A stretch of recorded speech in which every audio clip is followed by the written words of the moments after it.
Community Unit School District Board of Education meeting for December 4th, 2023. Oh. Can I have a roll call, please? Mr. Cerrone? Here. Mr. Gatewood? Present. Ms. Johnson? Present. Dr. Maria? Present. Mr. Ploger? Present. Ms. Simulton? Present. Ms. Medlin? Present. Please stand for the Pledge of Allegiance.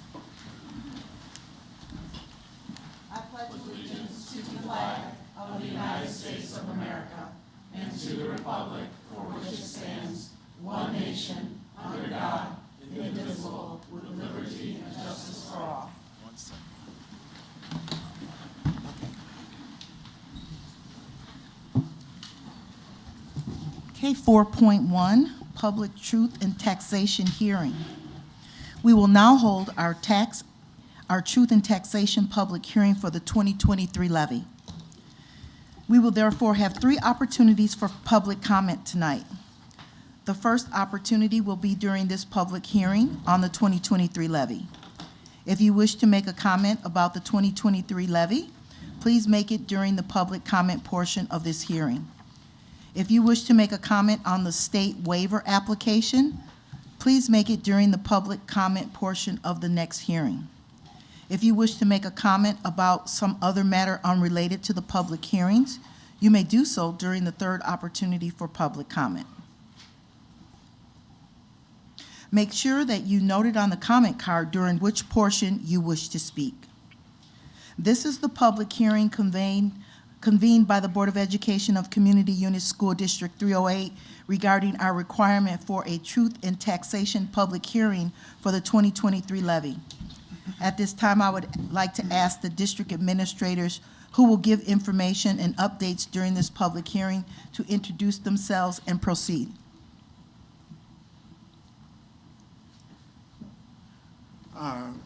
Every year, the Board of Education is required to approve the levy for the upcoming school year, for the upcoming year.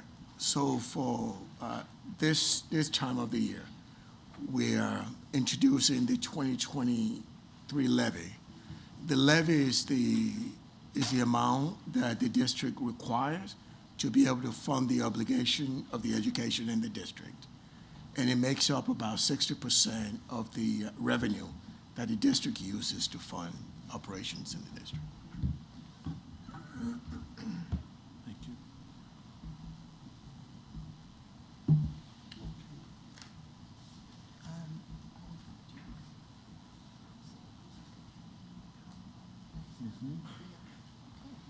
And now the board asks members of the public to comment on the 2023 levy. When the secretary calls your name, I ask that you come to the microphone, state your name for the public record, and provide your feedback. Please note that the comments are limited to 3 minutes per person, and that neither the board nor the administration will be answering any questions during this time.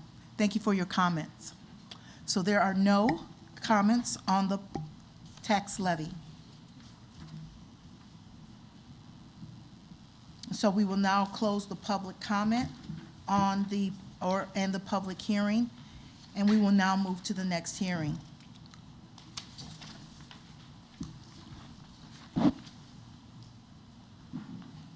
(5.1) A public hearing on the state waiver.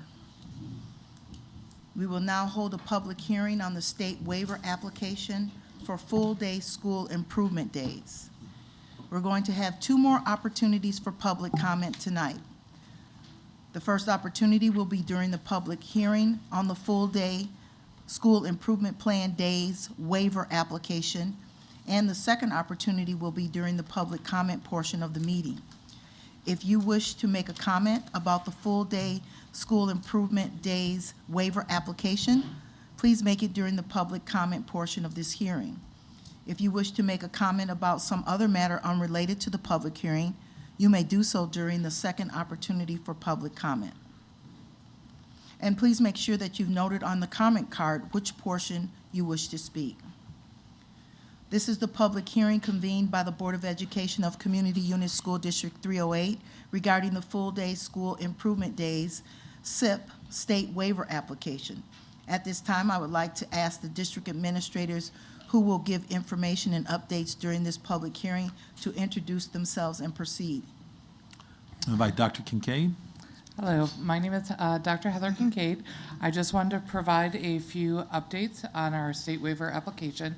Historically, we have utilized half-day school improvement days as part of our teacher collaboration and building collaboration process. What we would like to do is move to full day. We think that that will be more effective in terms of the collaboration process. We are approaching and looking at this waiver in collaboration with our Oswego Education Association.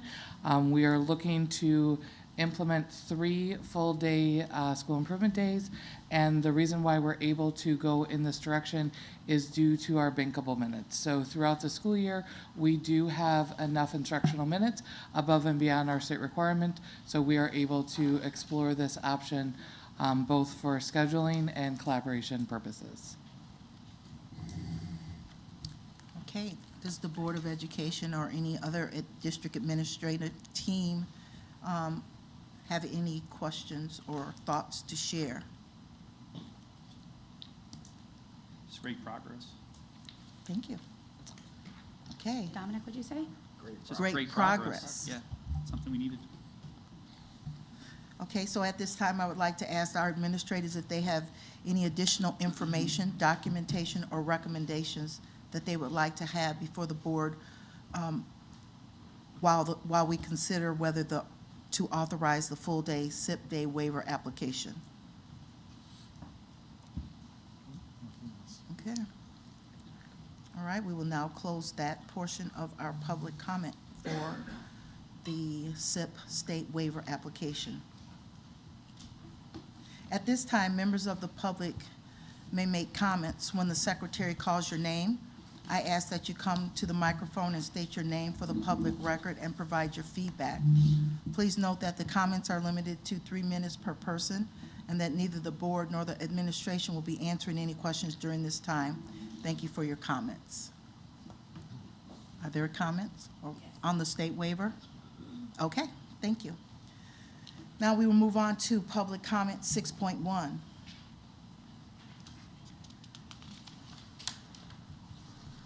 On behalf of the Board of Education, I would like to thank the public for attending tonight's meeting.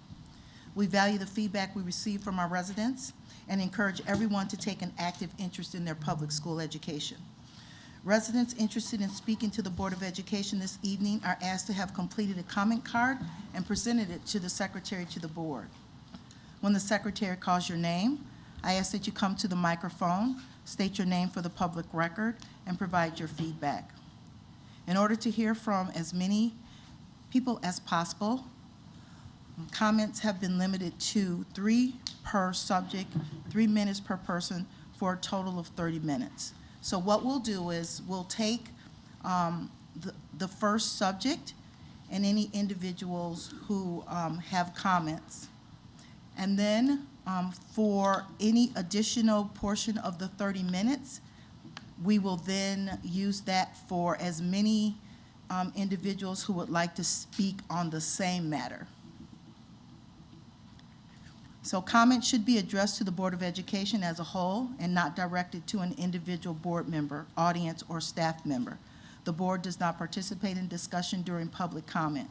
Follow-up to your questions or concerns will be addressed by administration through the contact information provided on the comment card. Thank you. Jen Snyder.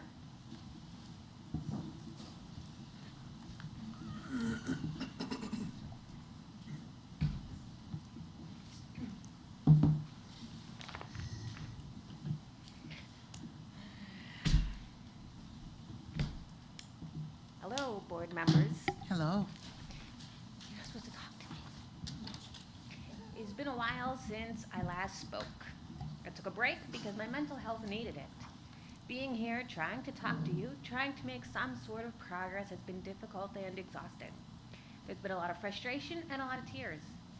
Nobody here has made anything about this easy. Someone told me recently that I just have an axe to grind, and they said it as though I was going to be offended. I absolutely have several axes to grind, and there is nothing shameful about it. I have an axe to grind about Old Post failing their students in multiple ways. I have an axe to grind about administrators that fail to fill out incident reports in a district that doesn't seem to care about it. I have an axe to grind about how little the people in this room actually pay attention to these public statements and process what is being said. Even if you were looking at me right now, it doesn't mean that you're actually listening. I have an axe to grind about how it has become overwhelmingly apparent that the district has too many people that aren't particularly trustworthy. I've come to figure out that this is what my regret is with this entire ordeal. It isn't my actions that I regret, because I've never regretted those. It is that I trusted the district after every conversation. I trusted the Old Post administrators that they were going to do what had been discussed in our meetings. I trusted that their priority was student safety. I trusted that they were working on it. I was wrong. Then I did it all over again because I didn't learn from my mistake the first time around. I trusted when someone within this room reached out and insisted that they cared and that they wanted to help. Even when everyone else warned me about them, I still put my trust in them. I was wrong all over again. I was railroaded and learned a very unfortunate lesson. It has taken a few short months to completely destroy my trust with the district. From teachers to administrators to third-party vendors, I no longer trust anyone. I'm listening to what my children and their friends are saying so much more than I ever have, and I'm taking it with a lot of weight, as the kids have proven to me that they can be trusted more than the adults. Teachers are publicly humiliating and shaming students. They are creating situations that puts classmates up against one another, and staff members are boldly complaining about mental health absences being excused and their distaste over it. I'm completely disenchanted with every aspect of Old Post and the district. Over the course of the last year, I have learned that the students are not the main focus, no matter what anyone says. The politics, finances, bottom lines, and personal gains is what truly takes over. I've listened to the board discuss traffic and infrastructure more times than I can count. Except the district doesn't own any roads, isn't paying for construction, and has nothing to do with any road work. There has been far more concern about students sitting in traffic rather than elementary students being put in danger on a consistent basis. There's been more concern that students have to leave home earlier to accommodate traffic than there has been concern about ensuring that all students are in a safe learning environment, free from violence, bullies, and constant racism from peers. I understand now why people from outside the district tell me what a mess this district is when they find out where we live. I'm giving up on asking for your help in keeping elementary students safe and the parents informed. Thank you so much. Your time is up. Don't worry, I will email this to all of you. Thank you. Leah Philpott.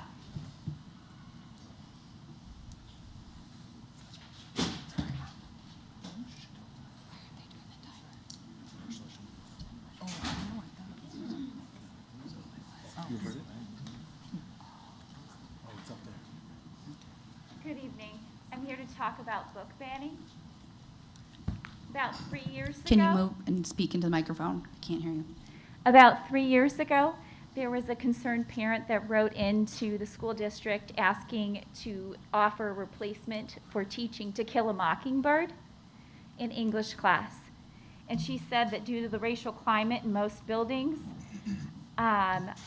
and in the world, I'm questioning what thought went into assigning this particular book. Sitting in a classroom where you're a minority, having to hear such egregious acts and language is very uncomfortable. I know that students, both black and white, have complained about the nature of this book, yet it is still required reading. She continued to email the district about her complaints about her child having to hear the N-word in Harper Lee's novel, and it made them uncomfortable. The district teachers got together and offered an alternative for the following school year of 2021. And according to the English OEHS English Department Chair Amy Hawthorne, she said that no students chose the alternative to Kill a Mockingbird that year. Despite that, Faith Dahlquist, the Associate Superintendent, chose to ban the book entirely from the school. If a book is historically and generally accepted to be appropriate, but it is replaced in the curriculum and thus disallowed, then it is banned as a subject matter to be studied. It is banned from the curriculum. I just want to ask that when you make your comments, if you would not direct them at any individual or staff member or board member or audience, I'd appreciate it. I'm not directing them towards an individual. I'm telling you the timeline of what the information was and Yes. how it went down. Yeah, there was a staff member's name mentioned. Because she is in the email thread of what she has discussed. I wasn't speaking to her. Go ahead. Okay. I think it is a mistake to ban To Kill a Mockingbird. And I think that, number one, the complaint is about the book even being allowed in the classroom, which opens up the door to other issues. And the argument should be that it's been determined by the board that the value of the novel lies in the theme of turning racism on its head. This is not what we should be striving towards. It may be it may use examples of historical evils of racism, but the ultimate theme is pointing to a higher way of being, a higher ideal than what a number of the characters do in the novel. They serve as an example of bad behavior, not behavior we should be emulating, behavior we should be condemning. Just because something exists or is displayed doesn't mean it is an affirmative of that action. The conversation of racism is clear in that novel that it is bad, it is evil, and we should do better with the dialectic novel, To Kill a Mockingbird. A conversation is going on in that book, and it takes place in language and action which affirms an anti-racist stance and the injustice of racism. Thank you so much for your time.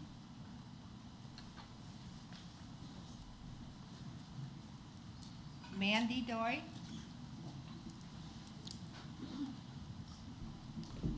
Good evening, everyone. My name is Mandy Doy. I am actually a freshman football parent. If you'd have told me a couple of years ago that I would be up here, I'd have told you you're crazy, because I would never be talking about football the way that I'm going to talk about football tonight. I'm here to ask for artificial turf. We need artificial turf on OHS and OE. And I will tell you a few reasons why. Mostly so that our players can play on the field and so that they know the conditions that they're going into. Unfortunately, and I know that some of you will say, well, NFL are going away from artificial turf, but the truth is we don't have the money to keep up a turf or keep up grass like the NFL. So if we go to artificial turf, we can play whether it's in a drought or we're raining. We don't have to worry about our players getting hurt because they're falling in a hole or the conditions are not accurate or good for them. Plus, I've seen a whole bunch of stadiums, things that I would have never thought before. I've gone to Yorkville and Plainfield and Lincoln Way West, and they have amazing stadiums. And I just think if we want to see the pride that we need to see in OE and that we want the community that we want to create, I think that that really starts with our stadiums. Our soccer players can play on them. We can have invitationals, which could potentially bring us some revenue. I've been in the district long enough to know our financial challenges. I also know going to Plainfield and seeing their fabulous concession stand that I'm pretty sure we bought it with our interest on our bonds that we purchased from them. But, I mean, that's just the joke that we were all saying. I know that's probably not the truth, but that's just the word in the football parents.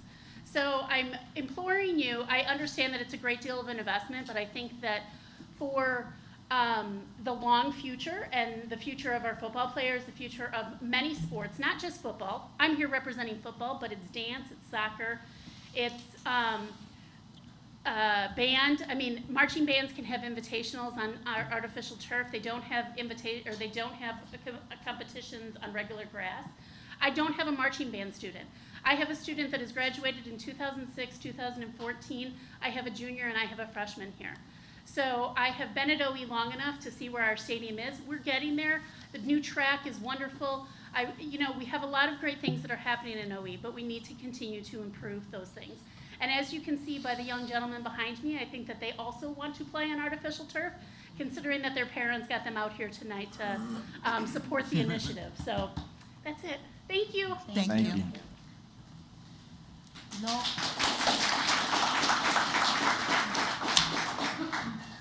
Nolan Kay.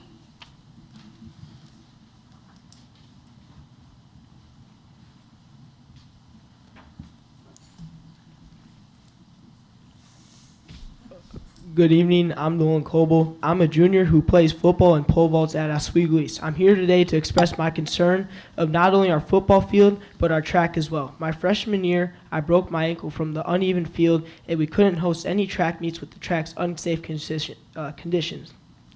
We were promised it would be better for my sophomore year, and things barely changed. We hosted on a track that just passed the bare minimum safety level to host meets. At one meet, our pole vaulting runway area was completely underwater, causing my teammates and I to work together to get the water out, which we were able to, but after all the hard work, our event was still canceled. The unsafe grounds of the football field and track has caused cancellations and injuries for football players and track. One may feel that switching to turf will only help the football players. However, that's untrue.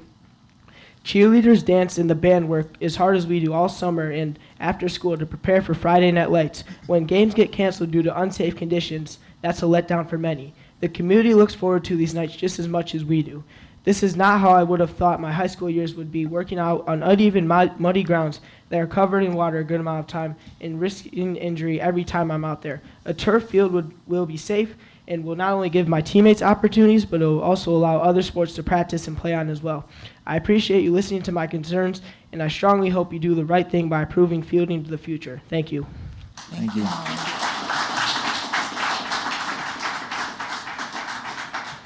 Bob Ezums.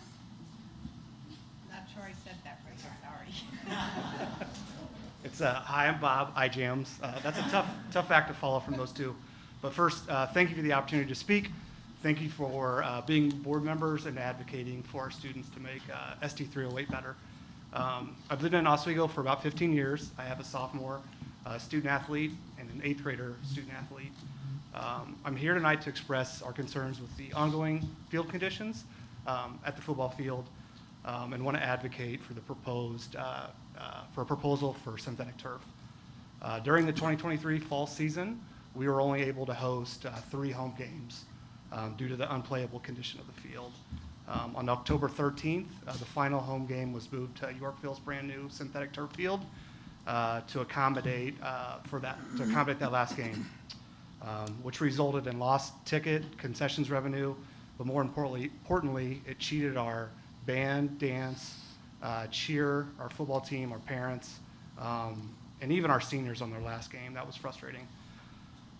Based on our understanding, the football field and the practice field just really can't be maintained or were initially designed to accommodate 3,000 students at an 8A school. Over the last 15 years, synthetic turf has become really the expected type of facility for high schools in Illinois.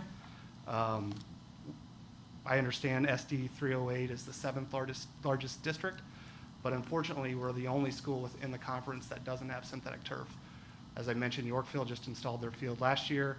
The Valley View schools have had turf for at least 15 years. So what does this mean for SD308? We need to allocate capital dollars for the implementation of synthetic turf fields at both OE and OEHS to accommodate the activities that others have just mentioned. We're not asking to be better, we just want to be equal with the other teams that we compete against. Synthetic turf fields will directly enhance the experience of nearly 500 fall athletes and students at each high school. This number doesn't include our spring athletes. Our award-winning Beasts of the East band would have an opportunity to compete, practice, and host events on this field. Soccer would have an opportunity to choose a grass field or a natural or a synthetic turf field for their events. Lacrosse, a new sport within the district, is going to need a durable field to play on. Dance and cheer would benefit, and our 150-member football team would benefit from training, practicing, and playing on a facility that's on par with the other schools. We understand the upfront costs are significant, but realize that the long-term return on our investment, including reduced maintenance, year-round use, and all weather conditions, more programmable hours, no need to rest the field, and potential revenue opportunities with our local organizations like OYTF, Oswego Bears, and other soccer groups. A project like this can be complicated and challenging from a logistics and schedule standpoint, but it's something that can be done in a short amount of time. Based on my experience as an architect, I've been involved in nearly 60 projects like this with school districts and park districts. It can be planned out, designed, bid, and constructed within a 6-month period. Just to wrap up, it's time to reinvest in our facilities, reinvest in our kids. A new synthetic turf field will not only address our sports, it will also help establish our community pride. Thank you. Thank you. Thank you.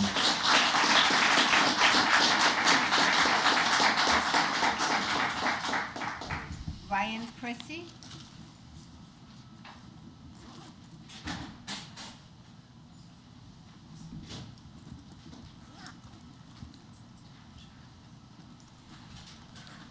Good evening. I'm Ryan Chrissy. I'm an Oswego resident. I have a freshman daughter here at OE and a son who's a sixth grader over at Plank. I'm a special education teacher and head varsity football coach at Glenbard South High School in Glen Ellen. And today I'm here to talk about the turf, which is, in my opinion, a significant initiative that holds immense value for our district and not just for monetary purposes. Our student athletes, musicians, and learners deserve a reliable and sustainable surface for their activities, be it sports, marching band, cheer, dance, or learning. Beyond enhancing the overall experience, the financial benefits are substantial, offering lower maintenance costs and extended usability. The district can establish a consistent revenue stream through various avenues, including rental opportunities for programs like Oswego Youth Tackle Football, local soccer and lacrosse clubs, football jamborees, and marching band competitions. Moreover, the rise in popularity of sports like lacrosse and field hockey present additional opportunities that would be impractical with natural grass fields. Lastly, our softball and baseball teams would be able to have meaningful and productive outdoor practices early in the season when most of their work is completed indoors.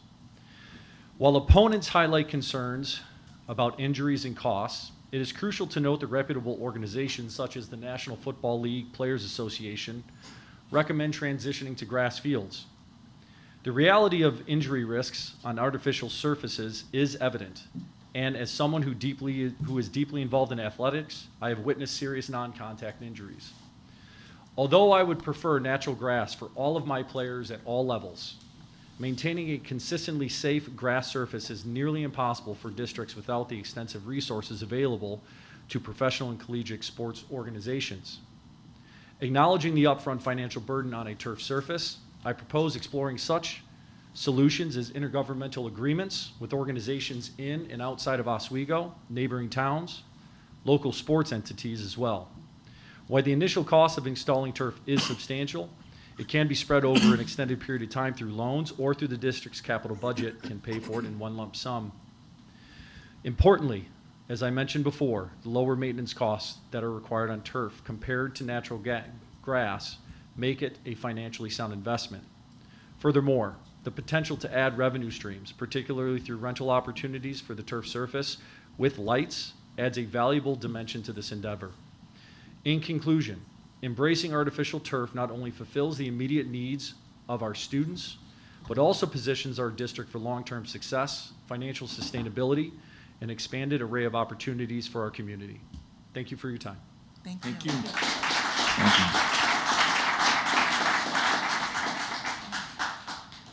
Jamie Liams?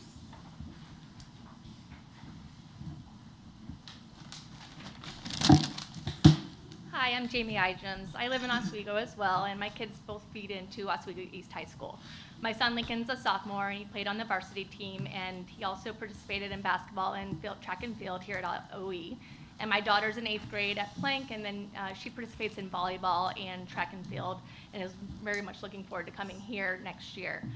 With my job, I do have a great understanding of how a board interacts with a district staff regarding policy, capital projects, staffing, operations and maintenance of facilities, and how often during community feedback like this today, either from our partners or from our community members, parents, it can play an active role and help the district strategically focus on our efforts moving forward. Today I'm here as a parent to voice my concerns regarding the playing fields, as you can see, and I'm asking the board to work with the staff to focus on working on this for our students, our coaches, and our community to help plan for improvements in fielding the future for District 308. I'm aware that maintaining the football fields, especially in the condition they are right now, has become increasingly challenging over the years, and it was disheartening for our entire team, but more specifically for our senior football, band, cheer, and dance program participants and parents who were deprived from that experience to host their last game at OE. Rightfully so, our fields were extremely muddy due to the excessive wear and tear on the grass, creating the uneven and unsafe playing conditions that you're hearing about today. Our cheerleaders and dancers were slipping during the performances, band members covered in mud, and our football players getting hurt. We had kids this year who would score a touchdown or be running off, out of bounds on a play, and as soon as their cleats hit the paved track, they completely wiped out, practically injuring themselves. So it was just concerning to see the unsafe conditions that our facilities are in. In an era where almost all of our opposing teams have turf fields, our athletes are at a disadvantage when they go to away games, not having that same consistent practice and playing surface that everyone else in our conference has. So it doesn't only affect their performance, but it's also impacting the overall morale of the program. I understand implementing changes like this is challenging and it does take time. And I just hope that our voices are heard today and it helps drive some urgency with the board to the staff and to pay attention and help rectify some of the situations to ensure our students have those fair and safe environments. I really appreciate your dedication to the well-being and success of our students and look forward to some positive changes that will benefit in our entire school district. So thank you so much for your time and consideration. Thank you. Thank you.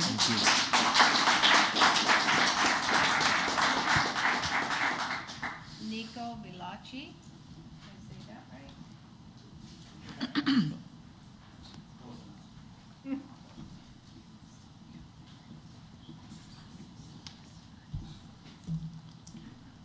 Hi, thank you. I got 4 kids that will go here, 2 that are here currently. I'm not gonna repeat everything they just said. Everybody kind of has a lot of the same stuff. Some of the stuff we're not covering, like we were talking about safety and stuff like that. I know somebody sent out a picture of the field at the beginning of the year, OE and OHS. Even at the beginning of the year, they're pretty tore up. The maintenance and stuff to keep these up is really almost impossible for the budget that you guys put forward for it. The synthetic is really the only way to go to where it's able and ready for these kids all year round. They're gonna get hurt on these fields, and we've seen injuries. We can't sustain it. If we have rain or anything, it's just, we fall behind and there's no way to keep it up. So that's the one thing I think you guys touched on a little bit that I think is so important, and just keeping up with all these other teams that have these synthetic fields so our kids are not at a disadvantage. I think everything else pretty much you guys covered. That's something that's so important for these kids. So, thank you. Thank you. Thank you.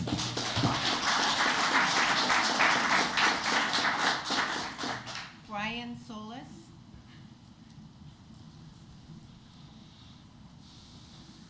Good evening.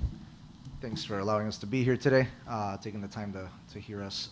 Like Nico just said, I have a student, my son is a sophomore here in Oswego East. He loves and enjoys and football is his life. Right now, he's committed. Long story short, I don't want to repeat everything that everybody else said. I think you guys kind of heard it loud and clear as far as the importance, but I'm here just advocating to, as a business owner, understanding the importance of a cost to a business and the return on investment of a business is very important. I think, as all the parents have said here, there's a lot of return on investments with the synthetic field. Just it's not a sunk cost. You have opportunities for across all sports, across all divisions, across all youth levels, to have opportunities to continue to bring revenue into the school, into the district by being able, with a solid playing field, to be able to have outside activities, competitions for band, for football, for soccer. My son personally, so from a business standpoint, it makes sense. It's just reinvesting in the business to grow, and it's a cost at one point, but it becomes an investment down the road from many aspects. The other thing is my son was one of those individuals that was 2 times this year, was playing on a muddy field, went and hit the track and completely wiped out, injured his back and injured his leg, had to take him to the doctor on one of those situations. So, when we look at safety for the kids, the inconsistencies of the playing field and the horrible conditions make it very hard, one, for them to be safe, 2, to really be able to play at their best ability. And not just this school. For any other schools that come in, you're risking the injuries of all these other kids too. So again, third, keeping up with the field, have the money to keep up with the field and continue to try to address the issues just becomes a lot more costly down the road than the investment that you're going to make to invest in a synthetic field that requires less maintenance. Fourthly, my son talks a lot about other kids, and I know kids talk amongst each other, and I hear things on what my son tells me about how other kids want to and don't want to come due to this, due to that, and the football field and sport and the conditions of the field in the long run do make a difference when people are looking to move and they're looking for good school districts. It's not nowadays. It's not even about. It's about the education that they can receive. But there's a lot of really strong athletes that want a good program to play for, one that support the children, to support the parents, that create that culture, that community. And when you have word on the street where the field stinks and the conditions are horrible, and it affects the program, and it affects the community and the program you're trying to build. We have a good culture here, and we don't want that destroyed by people not wanting to move in and having some athletes being able to come to Oswego School District because of that. But that's really it. Thank you for your time. Appreciate it. Thank you.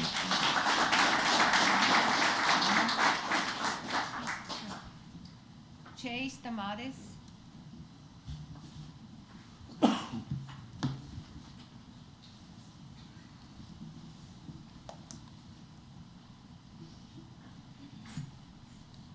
Greetings to you all. Hi. Good evening.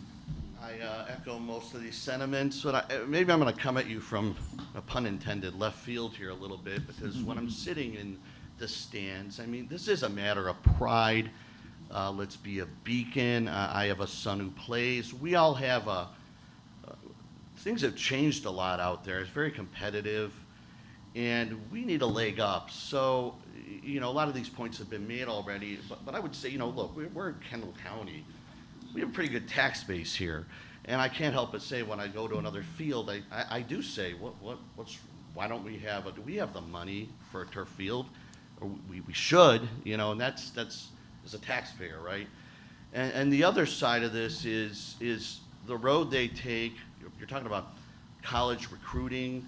This goes a little deeper, and we need to shine a little more for the next step in evolution here for these kids. So I think of that as well. If we're getting a visit from a recruiter, and if it's a good day, maybe it'll pan out. But what if it rains a little? Then we might have a disaster on our hands in that regard too. So I hope these points are well taken, and there's not much more to say other than that. So thank you, and let's get some turf. All right. Surf and turf.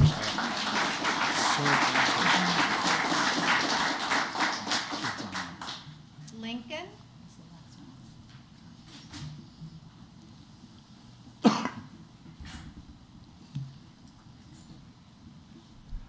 Hi, my name is Lincoln James. I was able to play varsity football this year, and I have a goal to play college football at a high level.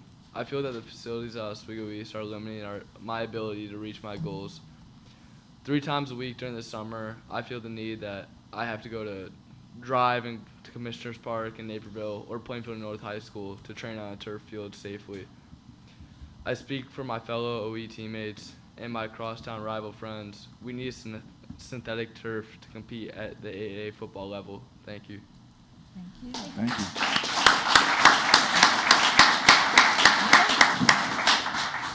Thank you. That concludes our public comment. Mrs. Simulton, I know we don't respond to things, but I just want to share one thing to everyone listening and so forth. I'm a crazy football mom. Coach Christie will probably tell you I've wanted turf for a long time. But one of the things that I've seen recently on social media is a lot of misinformation about our track and field, about what is happening and what is not happening next year. So I strongly urge everyone to please make sure that you're talking to your principal, talking to our administrators to understand what is truly going on. And when it comes to our facilities, we have bi-monthly finance and facility meetings that is open to the public, and we encourage especially the group that wants turf to come to those meetings and to hear what's going on. We've been talking about turf. It's one of the first things that I talked to Dr. Kilgotti about. So please make sure that we are putting the correct information out there because it's really important. Yeah, and I'll say something, but not now. I'll wait till board member comments. Thank you. This is like we're getting out of order here. I appreciate it. Okay, your turn. All right, good evening, everyone. Thank you all. This is really a follow-up to our last board meeting where we presented updates on our school improvement planning process. And as of July 1, when I entered the district and was really grateful for the opportunity to spend really 90 to 100 days engaging in a variety of meet and greets, which included hearing about everything from our facility needs to our stadium needs to the kinds of challenges that our students were experiencing in terms of who they are and identity and the bullying and the racism in the schools that some students may be experiencing, as well as the opportunity for academic success in our schools. All of these really came together in terms of being able to start to reflect on those. And one of the things that, one of our markers as a district around progress is the Illinois Report State Card that really gives us feedback or is an opportunity to really review in a holistic manner some of the high-level academic data, some of the high-level feedback as it relates to culture and climate that we get through the 5 essentials, as well as some of the points of pride that we have as a district. We are an incredible district, and I feel so proud to be able to be in this district to lead it. And so tonight, you have a chance to now hear some of what's moved out of the space of both the gathering of information that I engaged with our senior leadership team in terms of reflecting on where we are as a district, and now moving into what our engagement will look like as a response to that. Now, I want to highlight 2 things in the presentation you're going to hear from Ms. Faith Dahlquist and Heather Kincaid this evening. 2 things. One is that you're going to hear, really, because of the timing in which there was this leadership shift, what are the priorities that the principals and the schools had already centered in terms of the work that needed to happen this year? And you're going to hear about that. The second thing you're going to hear is what are the responses and what are the direction that I am proposing and that we are proposing that we need to move towards in terms of initial planning in response to the data that we've gathered. Tonight you'll get really high-level information about that, and then at the following board meeting you'll start to get even more granular sized pieces of this information. So I just want to kind of frame that tonight you're going to hear both. What are we doing now? What have we planned to do? Because we didn't wait for this data to come out to start prepping for what we're going to do this year. We had a plan that had been existing in relation to what we call Envision 308, which really identified markers around priorities, and we had things to celebrate. And there were things we needed to do better. And I'm grateful for the team and our principals, our educators, our TAs. Every staff member in this district has been working very hard to make this a successful place for students. And tonight you're going to hear some of the high-level direction that we're going to do to start to go to those next levels of success, going from great to greater, not good to great. So I want to turn it over now to Faith and Heather. Thank you so much. Thank you so much. With that, we are also welcoming Dr. Waller, Mr. Obafemi, and Mrs. Kamitas in our presentation also. So you'll be hearing from all 5 of us. So throughout the last couple months, we've been studying the system. We've been meeting, discussing with our building leaders, with our district leaders, and as Dr. Kelmagadi mentioned, we're at the point where we're then trying to ready our system to move forward. So what we're going to discuss tonight is, as we talked about last time, those celebrations and connections from our Illinois School Report Card data that we discussed last time to our plan for improvement. Then we will shift into what are some of those activities. Some you've heard about in our report so far this year, but some are upcoming throughout the year. And then next we will go to our action plan, which we've just started to delve into. That's what we will be focusing on, our high level goals and objectives, really related to not only the work of the Superintendent Advisory Group, but then also ongoing survey data and data that we have collected and analyzed. Thanks so much. I'm going to bring us back to celebration from the last time around, where we had a 10 percentage point increase in grades 3 through 8 of our students that are meeting proficiency for reading. And it's one thing to celebrate that, it's another to figure out, well, what happened and how do we keep that going? So in talking with principals, looking at our classroom walkthrough data, talking with staff, several things, especially at the junior high level, come to mind. And some of our junior highs had 16, 20 percentage point increases. And we worked at increasing the implementation of our SD308 literacy framework, which the last year that was really focusing a lot on independent reading. We used a lot of our ESSER money to come up with texts from various backgrounds, levels, interests, and increase that engagement and explicit instruction in reading, especially at the junior high level. We also looked at small group instruction and really geared it toward what students need. And then I cannot help but really recognize the work of our junior high instructional coaches that we're providing daily on the job right when they're needing it, training and coaching for our teachers. If you go to the next piece, Can I, real quick, can I ask a quick question? Because I know this Absolutely. happened when we got this Sure. presentation, and I'm sorry, but I No, want to that's ask. all right. I want to ask this here while it's fresh in our mind. Yeah. So we heard a lot. We've heard a lot about scores and where those scores need to be. And what I just heard you say was those extra ESSER funds definitely were connected to that, and what we were able to do with that was definitely connected with that increase. Is that going away? This is the last year of the ESSER funding, correct? Okay, I just want to make sure that we note that. Thank you. Right, moving on to math, not quite as rosy. We are still holding it steady, but I do want to highlight a lot of our work in the last few years has been to decrease the opportunity gap between genders.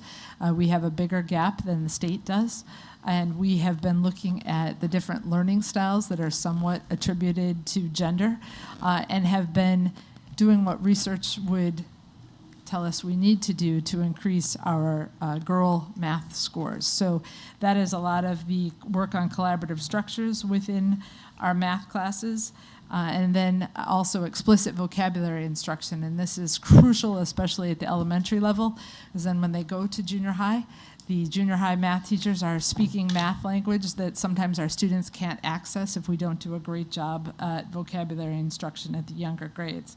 Again, want to highlight our junior high instructional coaches, because we would usually see when we have a new math adoption a decrease or a dip in scores as teachers get used to that and students have not had the scaffolding of the years prior. And instead, we remain steady, so we're very optimistic that we will see an increase this year. Going on to the next slide and some of our ongoing plans for improvement, and now I'm talking about this year, we want to continue the successes we've seen with the literacy framework. We are moving now into writing, because that is the other piece of that for many writing lessons. And then we want to continue all the things that we had found out from the successes for the reading part. In math, we're working on building thinking classrooms, which if you get an opportunity to see it, it's really great. It's students owning the process, a lot more critical thinking, a lot more real-life problem solving. And then we'll continue our work with collaborative structures and explicit vocabulary instruction. If you go on to that, there's a lot of instruction that isn't just literacy and math. So our Climate for Learning framework is something that we will continue to work on. Our school improvement planning process, where we get together, go through data, make tweaks on the school improvement plan. We'll continue our walkthroughs. We've done our first 1,000 classrooms. We'll be doing another 1,000 after winter break. And then the high schools are doing some really great work around coaching and creating together with teachers a walkthrough tool for them to use. And now I'll turn it over to Dr. Waller. Good evening, everyone. Just as part of that bridge, I just want to highlight, and you may want to speak to this, Dr. Waller, but we are hosting a series of reviewing, you mentioned school improvement planning, where we'll be highlighting all demographic groups on their academic performance, not just one particular subgroup. And so part of the work will be to review in the school improvement plan. So if you want to add that to the structure you've set up for principals. Sure, absolutely. So our principals are going to be going through a reflection model process in the next couple of weeks with district administration. And the intention of us doing that is really to get them to reflect on the data that they're utilizing in order to meet the goals that they've set forth in their school improvement plans, as well as to determine the support in areas that they need. So having them really look at the data, interpret what that data may mean, and then actually putting some steps in place for support that they may need in order to make sure that they hit those goals. So that is the wrap up in 23-24 as far as the work that they're doing with school improvement. And shifting to the equity and engagement piece, I'm very excited about the DEI committee that has been put together.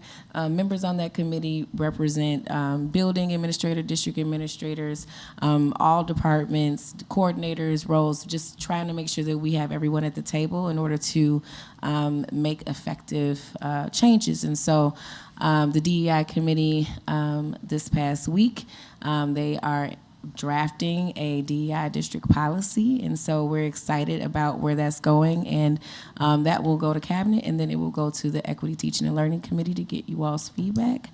And then in addition to that, and then to policy committee. Sorry, I just want to add that. Yes, and the policy committee, of course, yes. And then the other portion is around our success indicators and the development of those in an effort to support the direction that we take with school improvement for 24-25. And so right now that DEI committee is determining the data that we want to use, as well as analyzing the specific data for these specific areas, which are around lessening the academic opportunity gap, as well as increasing a supportive environment. So we wanted to say, looking at student behavior, we don't want to necessarily focus on discipline, right? Because we really want to focus on the relationships in those pieces. In addition to that, we are excited about looking at different programming as it pertains to special education as well as gifted, and then continuing to build those relationships between staff and students, and just as importantly, student to student. As both Faith and Dr. Waller mentioned, it's our goals and objectives are beyond just reading and math. So some of the work that is ongoing in SEL, student behavior and safety and security, we are currently in the curriculum review for our Tier 1 SEL curriculum for our early childhood through 8th grade students. We also have a working committee that will be intertwined with our MTSS structures about our Tier 2 SEL interventions and supports. We have classrooms that started piloting and are continued to pilot this year, classroom calming corners and calming strips, as well as SEL picture books, in order to keep students in the classroom, and then more importantly, especially connected to Tier 1, explicit SEL instruction related to student behavior data. In terms of our student services and safety, we implemented new student support plans and safety plans, really focused on supportive measures to our students that are experiencing some safety or security concerns. We also established building-based threat assessment teams. Last year, as we talked, not only related to policy with our district level threat assessment teams, but then moving down into our schools. So we have instituted a new threat assessment protocol. And then finally, one of the things that we have implemented throughout this year is a collaborative program working with our Oswego Police Department, really focus on reducing repeating offenders of vaping and physical altercations.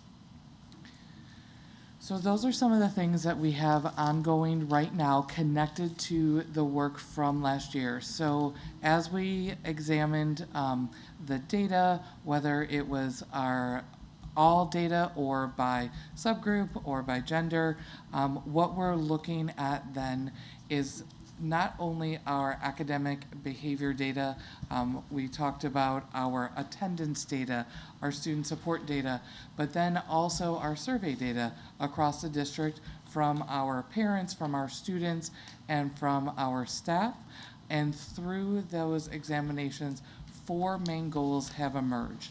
So at this point, these are still in draft. As Dr. Kelvgadi mentioned, we will come, our next kind of third part of our series is our action plans, goals, objectives, and then our measures. That's where we're focusing on right now. But our 3 goals focus on our partnerships, our organization, our culture and climate, connected to student growth, and our financial transparency. Those were the key themes that have emerged through our data analysis and discussion. So going beyond just state level data in terms of what we've talked about on the school report card, we're also looking at our 5 essentials and focusing our goals through the lens of one of the 5 essentials. This is our district level data from school year 2023, and we receive an overall report not only on the 5 measures, but then also on sub-measures. Currently, in terms of effective leaders, ambitious instruction, supportive environment, and involved families, we did receive a overall neutral rating, and then in collaborative teachers, we did receive a weak rating. So based on these 5 essentials, that's guiding our work through the connection to our goals. So, Dr. Kincaid, if I just say one thing there, which is that, can you go back one slide? So I want to highlight here for really the board and for the public just for a second, and we'll have time to go deeper into this at our next presentation, but essentially what you're looking at is a description of what our system really looks like if you want to calibrate for schooling success. If you want to think about what is the system to get to student success, these are the 5 key components of that success: effective leadership, collaborative teachers, involved families, supportive environment, and ambitious instruction.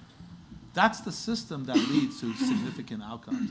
And what the research will say is that if you get 3 out of 5 of those that's primed for success, you're going to be moving. You're going to be, what's the expression? Cooking with grease, right? Yeah. You're going to be moving. And that you need 3 out of those 5 systems to really be primed for success. And so that data is really helpful for us when we think about the survey, and the survey is coming up in a few months, if not less.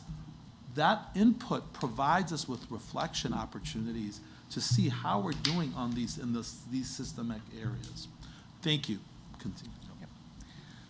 So as I mentioned, what we're doing is looking at the systems as a whole, connecting our goals to one of those 5 essentials as we move forward through our collaborative planning process. So our first goal, connected strongly to involved families. At this point, I'm going to turn the discussion over to Dr. Waller and Teresa to talk a little bit more about our goals. All right, so we're very, very excited to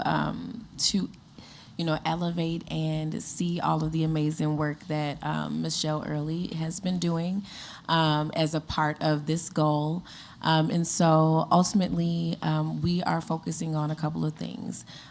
We have been having meetings with Parent University to foster this new relationship and create this partnership in order to meet the needs of all of our community members in various ways.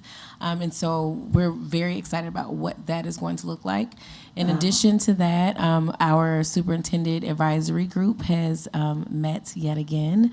And it's very exciting to see the different stakeholders coming together so that we can gain the different perspectives and build on these goals and bringing them into the conversations. So I know those are 2 pretty powerful things that we're going to be doing within Goal 1. So thanks. Building on that a little bit, that when the first part of that really turns internally and looking at how we can engage and build up that structure from our inside. And then the second piece of that is really as we try to take that structure and turn outward, and what does that mean to build those partnerships across our community, both business and civic organizations. So the desire to have those formal relationships, whether they be contributing through student experiences, financial obligations, partnerships, really thinking outside the box. So it's kind of a twofold looking inside as well as engaging the community as on a broader spectrum. So in terms of our next goal, what we're looking to do is focus strongly on more collaboration and partnerships. So working with our bargaining units to establish those collaborative structures. We talked about it a little bit with our state waiver and really formalizing our collaboration. What does that look like? Also, as Dr. Waller has mentioned, really examining our school improvement process and how are we collectively working together to improve the student experience. So in terms of objective 4, we want to look across the system at our district-wide programs. So we've talked about what can we do differently at different levels, from our early childhood all the way through to our alternative learning experiences. So how can we do some program evaluation to not only look deep into the student achievement data, but what do those experiences look like, and how can we strengthen those programs? So our goals and objectives will be really focused on where are we now and where do we want to go, to have clear and definable experiences for our students. In terms of goal 3, this is where you might see some change over the next month or two, really looking at culture, climate, and improvement across both our academic and SEL experiences. So in terms of professional practice, what does a effective learning experience mean for our teachers, for our staff members? What do those opportunities look like to not only deepen their learning, but impact change across our organization? So what are some, in really the connection from objective 5 into objective 6, is what additional learnings can we bring to provide more foundation and focus on equity across both our academic and our SEL programs? I know with everything that has been said so far, I hate to say the most important ingredient is the money to pay for it. So I'm going to bring it all home. So one of the key things that we know as a district we've been struggling with is to get a good handle on our finances.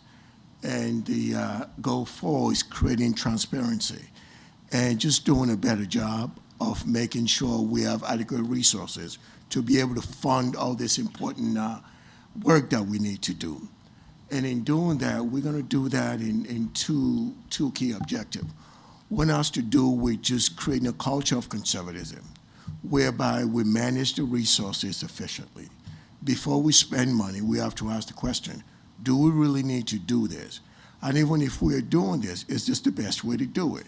So that's the key thing. We want to manage our resources well.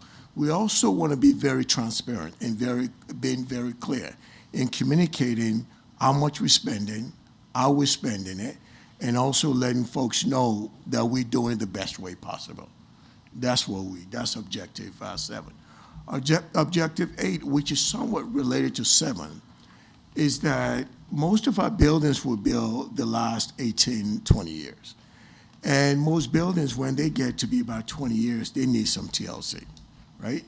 And so some of those buildings now, we need things like rooftop unit, which is helpful for ambience in the building, and also what you will call building envelopes. The roof as well as the windows, they need to be looked at and replaced. And in order for us to start doing that in a planful way, instead of just doing whack-a-mole, we are talking about creating a master facility planning. And that process will be one that will include all stakeholders. We're talking about our educators, we're talking about administrators, we're talking about our parents, and trying to reimagine moving forward 5, 10, 15 years from now. What do we need our buildings to look like? And how do we go about making sure those buildings are durable and they're well cared for? And the process of doing that is the master facility planning. And what we are planning to do is, in the next fiscal year, making sure we have resources in place to actually create an RFQ where we ask architects to come up with us with ideas in leading the process in doing that. Thank you. So in terms of part 3, so next steps in our process, we're going to come back with a more in-depth and, as Dr. Kogati mentioned, kind of grain size of our action plan and success indicators. So these are just some examples of what you will see as part of the action plan for each of our goal. So as Teresa and Jadon mentioned, we're currently in the process of our implementation of our Superintendent's Advisory Group. So in conjunction with action plan steps and items, we will also be bringing success indicators. So what are those intended outcomes? What is the impact and ongoing monitoring, not only of the plan steps, but then what are we looking to achieve as part of the system? So what data are we looking at? What is the monitoring cycle? And what is the intended impact? So for goal 2, as we mentioned, one of the current action plan items is a refinement of the school improvement process, really connected to not only the district goals, but also the collaboration model. Goal 3, we're looking to redevelop and implement an equity-focused multi-tiered system of supports. So looking at both our academic and our social-emotional learning and supports of our systems through the tiers of both, in and out of the classroom. And then an example connected to what Raphael was just speaking to is identify those savings, moving towards zero-based budgeting in order to then look at the impact on other potential programming. So these are just examples of different action plan items connected to our goals. So the timeline over the next 6 months is to establish our collaborative district level teams. So we're working with our union partnerships and our building leaders to realign the goals. Through those partnerships, focus on improvement and collaboration, and then finalize our district improvement plan so that we can then make strong connections between our goals and our objectives at the school level. So what this timeline does is it moves up our school improvement planning process so we can really kick off that work at the end of the school year into the summer to be ready at the start of the school year. So this is our next phase of our timeline for the work connected to our goals and objectives. Any questions? I have a few, but if you don't have the answers to these, you can get back to me. Number one, if we had a situation where we have, well, first of all, I'll start with this one. Unlike the private sector, we have to have a balanced budget, correct? We're not the federal government, so we can't print money. So that option's off the table too, correct? If we were to finance some of this, we would have to go and ask the voters. Am I incorrect about that? Like, in other words, if we didn't have the money and we had to go finance it, it would be the voters who would have the say, correct? Finance what exactly? So in other words, if we didn't have enough funds for the facility needs that we think we have, that would be a voter decision at that point. Am I correct? Absolutely. Okay. Because, and if I can explain. Yeah, go ahead. Our school district have what is called a DSET, debt extension-based limitation, and we're maxed ours out. So in order to be able to issue bonds beyond that, and the short way of doing that is to do a referendum, where the taxpayers and the community will vote yes or no to increasing that debt extension limitation. Yeah, I'm aware, but thank you for telling me. No, there's reasons why I'm asking. My third question to you, if you don't know the answer to this, that's fine. Let's see, I already know the answer to Valley View. They do not ask for tax anticipation warrants. I already know the answer to Plainfield. They do not ask for tax anticipation warrants because we actually gave them money last year in interest and they bought ours. So I don't need to ask about those two. Do you know if Yorkville, West Aurora, East Aurora, Manuka High School District, because those high school districts are always funded better than these unit districts. Let's see, am I leaving anybody out? Are any of them experiencing a situation like us where they're asking for tax anticipation warrants? Based on my knowledge, the Yeah. answer is no. And Okay. if you would like, I can. Yeah, you can let me know offline. What would be interesting also is to understand if any of those districts also have gone 3 years in a row where they decided not to raise the levy. No. Yeah. Thank you. Thank you. Yeah, please. You know, there was a slide about SEL, and there was a bullet point at the very end of that I didn't quite understand what that. Explicit SEL instruction related to student behavior data. Do you want to speak to that? So if you can just elaborate a little bit more. Yep, so the work of the schools was to develop tier 1 and behavior instructional expectations. So based on their specific data, whether it was in the hallway, in the classroom, on the playground, what are some of those expectations of how to be a student in the cafeteria, how to be a student walking down the hallway. So because that could look very different at early childhood versus the high school level, so that is done per school, but what are some of those explicit SEL instructional expectations and how we, in essence, want our students to relate to each other and work in the space connected to the outcomes of our data. So we look at the data to enhance some of those explicit SEL instruction pieces. Faith, Jadon, anything to add to that? I would just quickly add to a piece of this too is around self-regulation and those pieces. And so we need to be able to look at the student behavior data as it pertains to, bullying and things of that nature in order to, again, have that explicit conversation regarding empathy and self-regulation and understanding our emotions, et cetera. So extending it to that space as well. Well, I will say that at the schools, when I'm doing the walkthroughs, when I've done walkthroughs in the past, that Heather, what you were talking about is very obvious after it was explained. So yeah, it's definitely getting implemented. The other thing I had was on the last slide, it has a timeline. Is embedded in there success indicators? Is that coming? Mm-hmm. Okay, so okay. So that's part of the work at the very, very beginning.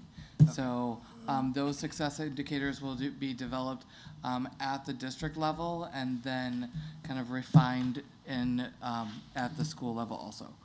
Are you? I just want to clarify the question. So when you're saying it, are you referring to metrics to measure the progress towards the goals that were identified or the objectives? Yes.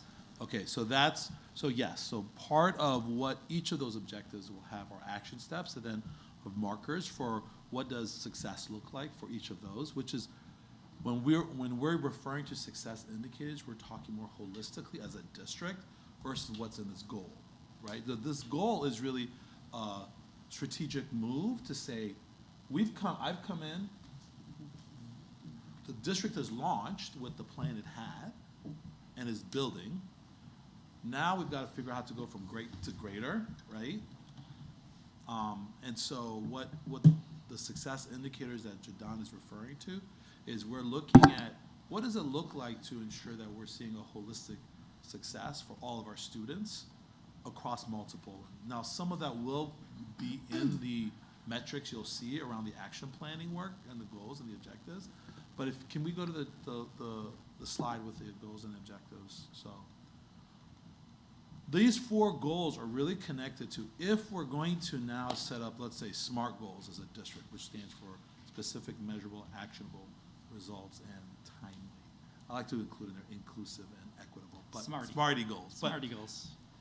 I digress. So my point is that in order for us to build that, there's some excavation, there's some coordination, there's some transparency, figuring out where the funds are, there's some high-level organizational change that needs to happen to even get to the starting line, right?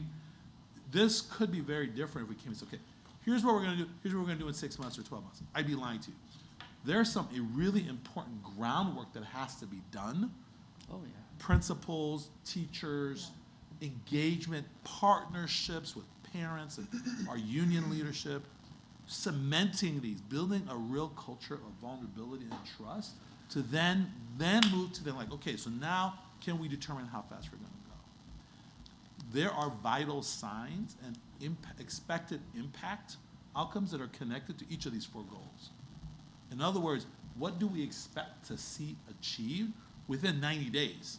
This is really a 90-day, well, it'd be extended, but really this is then connected to some 90-day work, and then that will launch in the spring, really towards probably a year, if not 18 months from that point on. That's all I have. Okay. I want to invite the board and really the public as you listen. Questions that come up, please send those in. Email us. We really appreciate the feedback.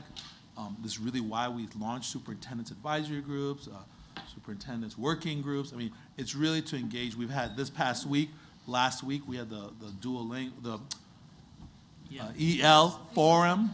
I apologize. The EL forum. These are all vehicles to really start to get feedback around these action steps. I just have one comment more than a question on this. And, you know, especially if it's ever insinuated that I don't listen. In fact, usually when something's brought to me, not only do I listen, but I drive my wife crazy because I don't sleep and ponder over situations. And so when we're looking at all this, you know, one of the conversations I've had with multiple stakeholders outside of the district, and this is why I think all of this is important, I'm just going to preface this, is it is very difficult right now in education for us to have honest, courageous conversations about where we're at. And I talked to, there are a lot of educators in this district, which is great. It's a great place to get a lot of information from. I had one educator from another district. I'm not going to speak about this district right now, but from another district who was telling me that her particular elementary school had hundreds of crisis calls already this year, like 5 crisis calls on average a day. I know that I've talked to an educator in a very affluent district near where I live who was talking about how they have kindergartners who are being cleared out of classrooms and attacking educators and so forth. The reason I bring this up is because many of our best laid plans also need resources. And when I saw an article recently where ISB is being begged by many districts in the state to be very careful what they're going to do with funding because the needs are increasing, they're not decreasing. It's very important, right, for all of us to listen to the entire conversation and look at everything that's going on. Because if our legislators continue to hedge at, well, we don't know about after next fiscal year, some of our best laid plans are going to have problems. And that's not necessarily reflective of us. And the first thing I try and figure out is what's going on with multiple systems, not just our system. And when you have Will County legitimately talking about taking some of their funds from their budget to try and fund an alternative school that is busting out at the seams because, and then they can't find help and they're outsourcing, and they're seeing behaviors even in their alternative school that they haven't seen. This is indicative of where we are at as an entire system. And so we need to be very cognizant of, just like we're talking about making an investment on the proactive side is imperative at this point. But there's a reason why those districts are asking ISB, and I want this to work for us. And all these pieces are important, but the system as a whole, not just our system, but the system as a whole has to hold together also.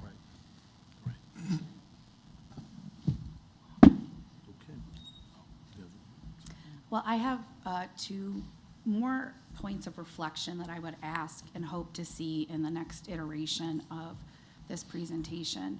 The first one is that we often use the terms culture and climate together, and they're 2 very distinct and separate things.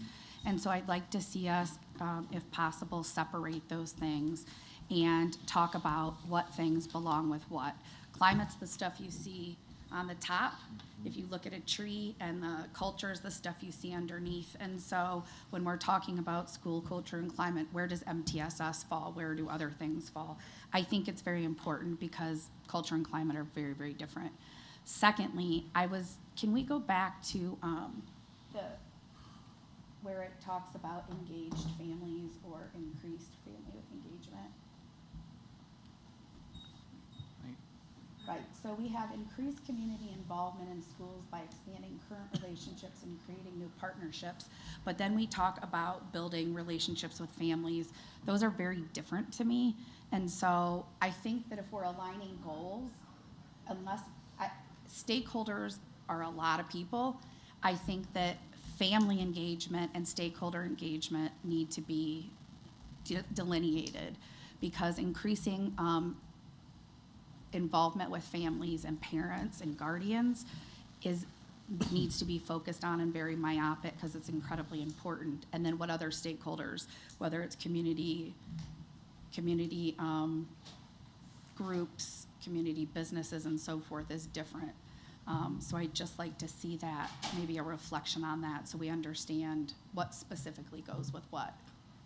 Right, and so for tonight's purpose, I appreciate that, and I'll just underscore that what you're seeing. So what emerged here, right? So why did this emerge? This emerged because in the various engagement with parents, principals, educators, teachers, and what I heard is that there wasn't a coordinated structure to really support those things, to leverage that partnership that needs to exist both internally but also with our community. That there was a lot of resources left on the table. Oh, yeah. As well as, and those resources are not just financial, those exist on the table too. I was gonna make a turf joke, but I won't. And then also resources in terms of human investment and coordination and care and partnership. And so those two, that's it. And so I love that you kind of highlighted those two things. That affirms what's in our action plan. You're going to get some more granular size things. But and the board will have a chance to respond to that both publicly, but also I'm not in looking advance for a of it. response. No, I know that. And, but I'll build it up. So, thank you all for your feedback. Our next presentation this evening is related, actually, that's builds on this.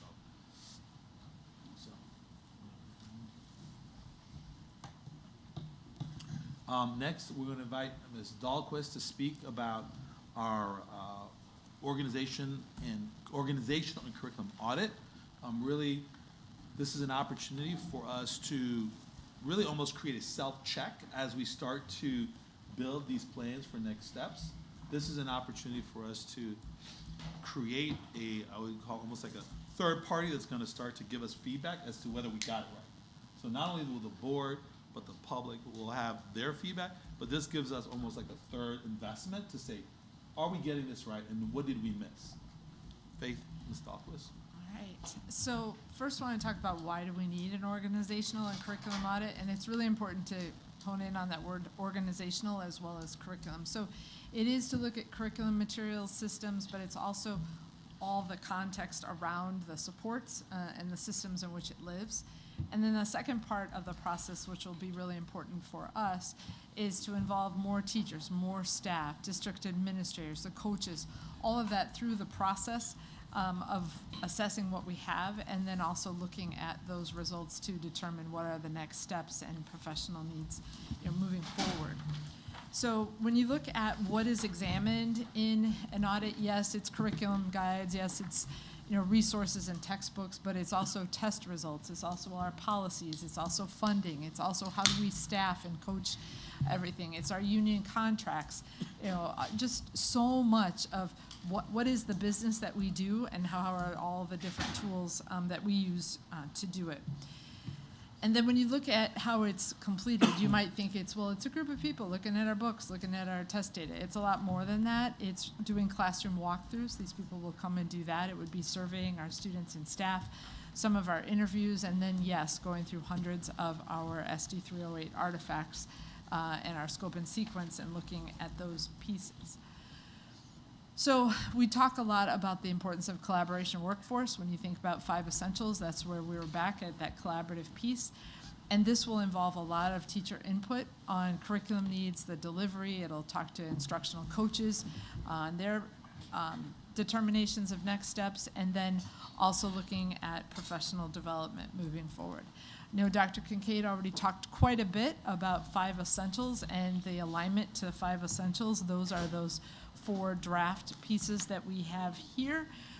And this work really centers in on goal 2, where we're talking about overall organizational health and systems to increase student achievement and learning through high-impact instructional strategies.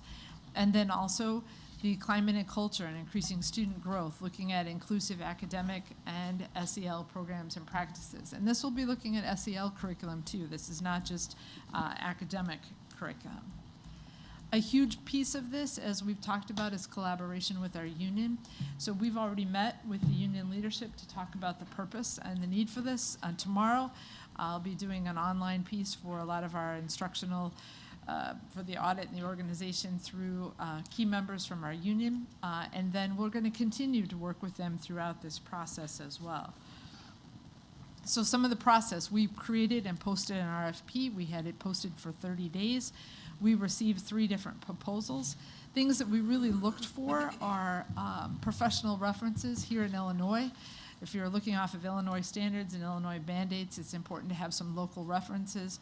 Also the qualifications and expertise, the capacity, and then of course the fees. And we went through that, and we are really looking at CMSI.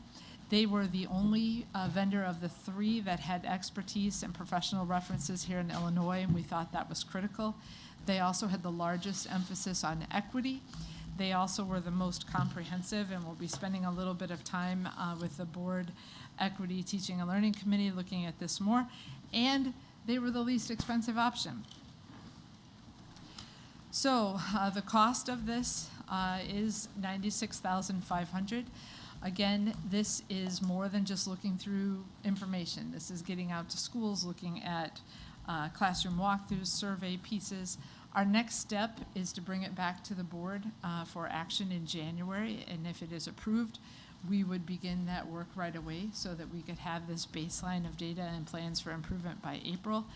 Then that last bullet point is just a reminder that it's not a product that we're searching for, but also the process to continue to collaborate with our union leadership and have them jointly go through this venture together in improving our instruction. Quick question.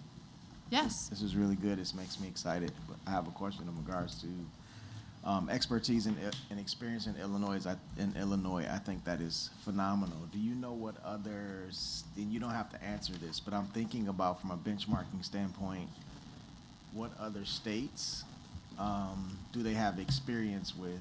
Because I'm wondering how are they going to benchmark what they find in our district to say if it's good, acceptable, or not? Are they only going to compare it to other schools or districts in Illinois, or are they going to say, here, best practices Some of across the other country? references, I'm looking at their whole proposal here. There is work that has been done in Oregon. There's work that's been done in Texas. There's work that's been done in Arkansas, work in Iowa. So it's not just Illinois, but we thought it was really important that they have a knowledge of Illinois.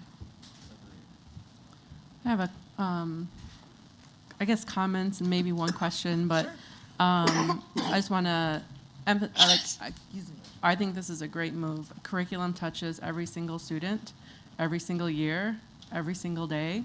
And this type of an investment, I think, is important to know where we're at and continue the digging that we've been doing. Sorry. That's okay. The digging that we've been doing around other areas. I just want to say, I think that we're hiring a company or not a company to do this because we want an outside perspective, and we also maybe at this point don't have, not the skill, we have the skill, but maybe not the capacity to do this type of an audit at this level. Is that why we're contracting out with someone else? No, because there are various ways. So in audit, I'm going to frame this two ways. There are lots of ways that we can engage in inner reflection, self-reflection, engagement. There are lots of tools for calibrating the system. What you receive through a comprehensive audit of this nature is you essentially bring in practitioners, but also researchers who can really provide you with a high level, but also grain size assessment in relation that can benchmark you against other systems. I'm within the system already, right? And so everybody here is within the system. There are going to be natural blind spots. I'll give you an example.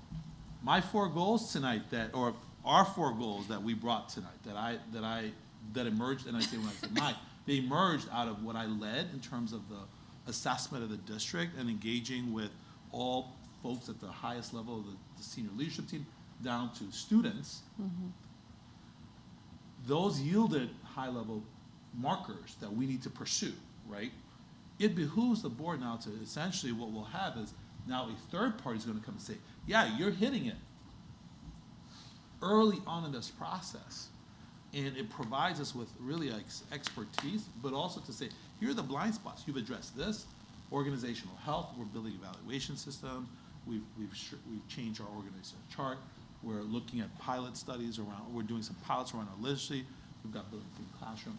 This provides us, and for a district this large, this is actually quite a deal given the level of depth they have. Of facility, I'll give you an example. Tonight we're discussing potentially a facility audit, a comprehensive master facility plan next year. That's going to probably cost 2 to 3 times the amount. And that's just for the physical plant. That's just for the brick and mortar, right? That audit will cost $300,000 to $500,000 potentially. And districts typically will do it. Elgin just did it. 300 has done one recently, I think, in the last couple of years. Those cost even more.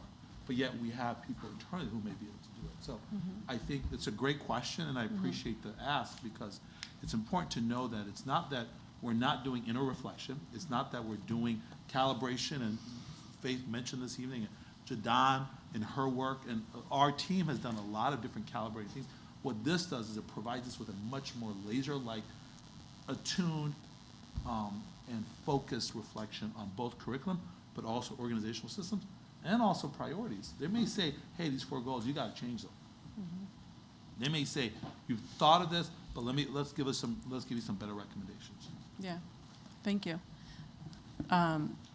That's clear, and I'm just wondering, I just want to set myself up for what I think is coming from them. The Board of Education is going to receive like a report, like with some we'll see their findings, that's right?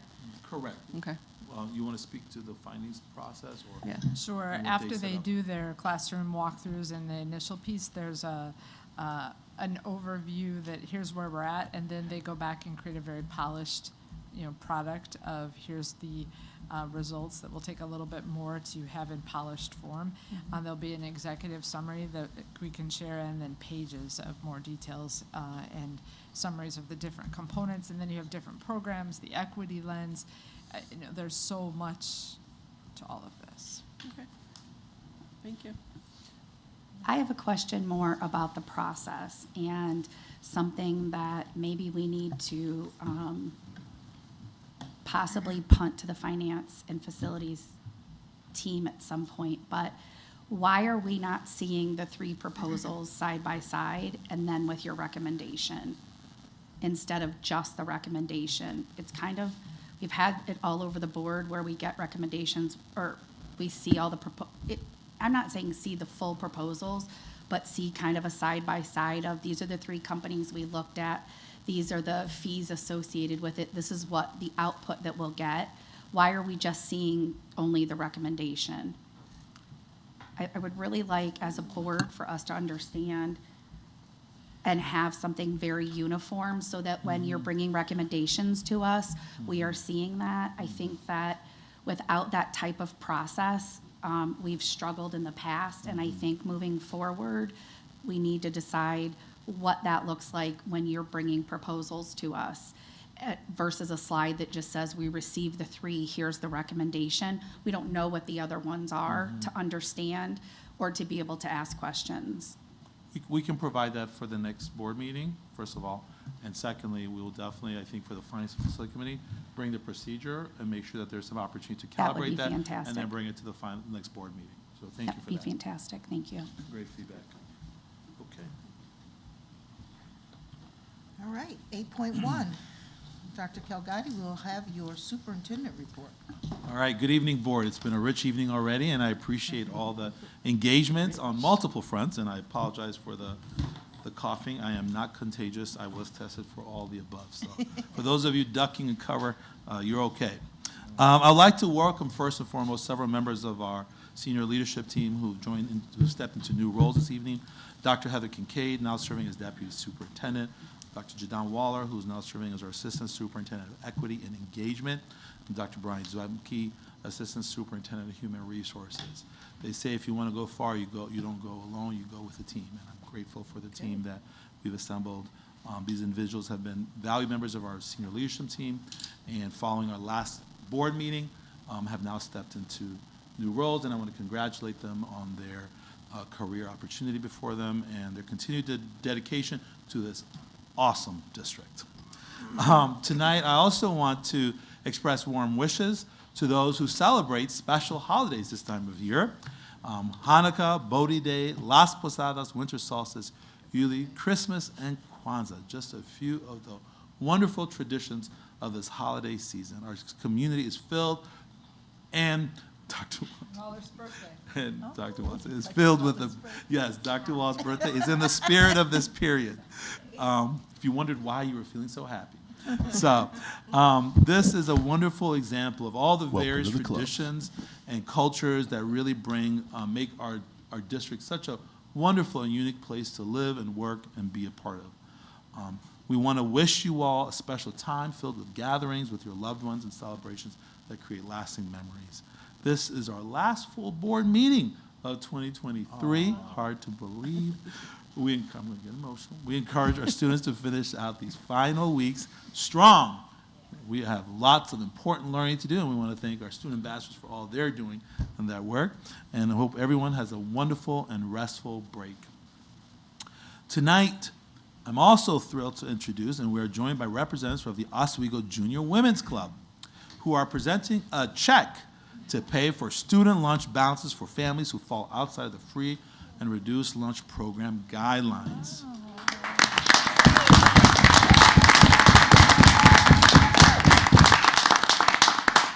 For families experiencing hardship, having this expense taken care of really means a lot. We sincerely appreciate the club's generosity and partnership for the benefit of our students and families. I want to just continue to echo that. We live in a world right now where there can be so much harm and hurt. And when a group of individuals arise to fill a place that is often overlooked, there's nothing more powerful and to be celebrated than that. And I want to thank you. So I want to invite the board to join me for a photo as we receive a check. That's a large check. I wonder who's going to sign. So let's take a quick photo. Oh, okay. Raphael.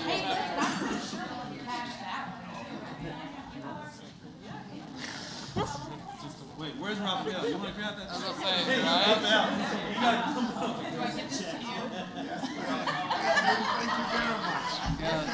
Thank you very much. Thank you.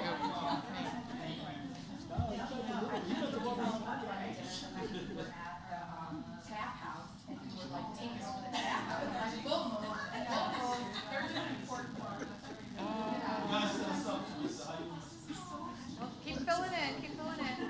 Yep. Far so good. Close together.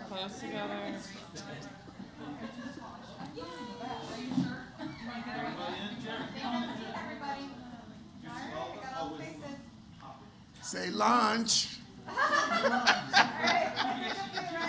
1, 2, 3. I gotta switch phones for their phone. Hold on. All right, here we go. Ready? All right, thank you so much.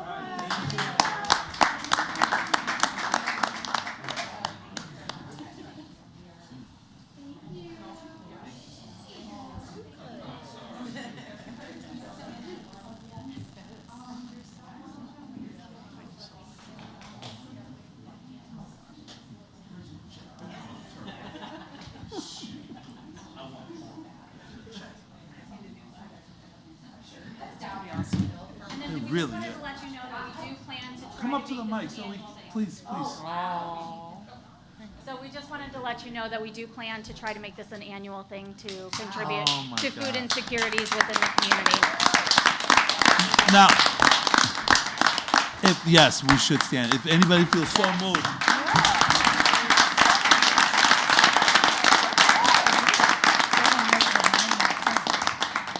If anybody feels so moved to join your efforts in contributing to this fund, what do they need to do? How do they find you?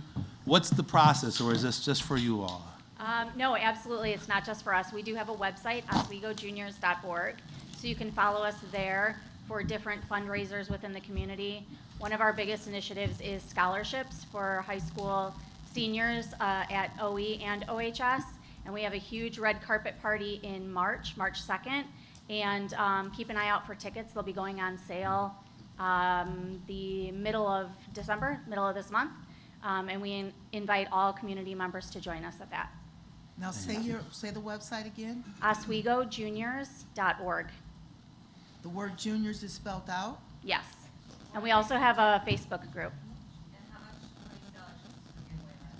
Last year we did 19 scholarships, all $1,000 each, and we also do scholarships at Wabanzi Community College.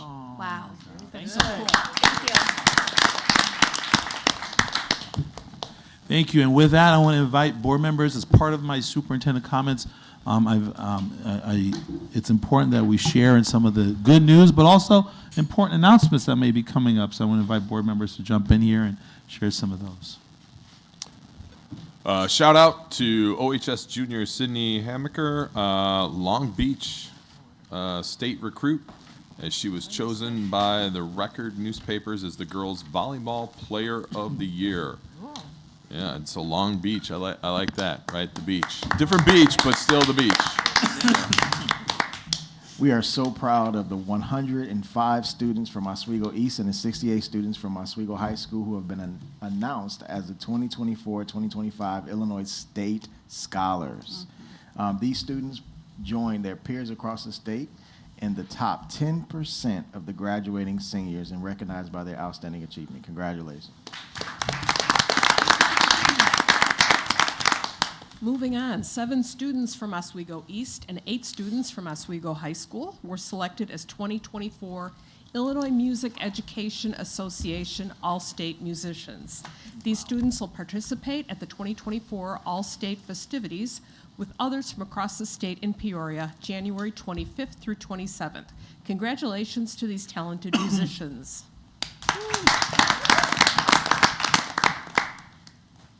Oswego East High School's Kinetic Wellness Department received the Illinois Association for Health, Physical Education, Recreation, and Dance Health Blue Ribbon Program Award.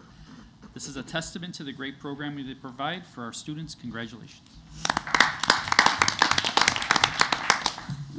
Community Cares does so much to support our district families. They currently have families needing sponsors for this year's holiday project. Please consider signing up by yourself or with a group to help make the holidays brighter for these families in our community. Please follow the link on our District 308 Facebook page or visit www.communitycaresgroup.com. That's CommunityCaresgroup.com to find out how you can help. Thank you. Can I interject Please. into that? We have actually filled all of our sponsor positions. Ooh, nice. There's still opportunities to donate funds. So we're always looking, but we're happy to say that we have sponsors for our families. Hey, Awesome. That's awesome. Thank you, by the way, Mary Jo, for all you do. Appreciate you. We wanted to extend an invitation to the community to participate in a showcasing of cultures and traditions at BPAC's annual Celebrations Around the World event, or Celebraciones Alrededor del Mundo, on December 8th.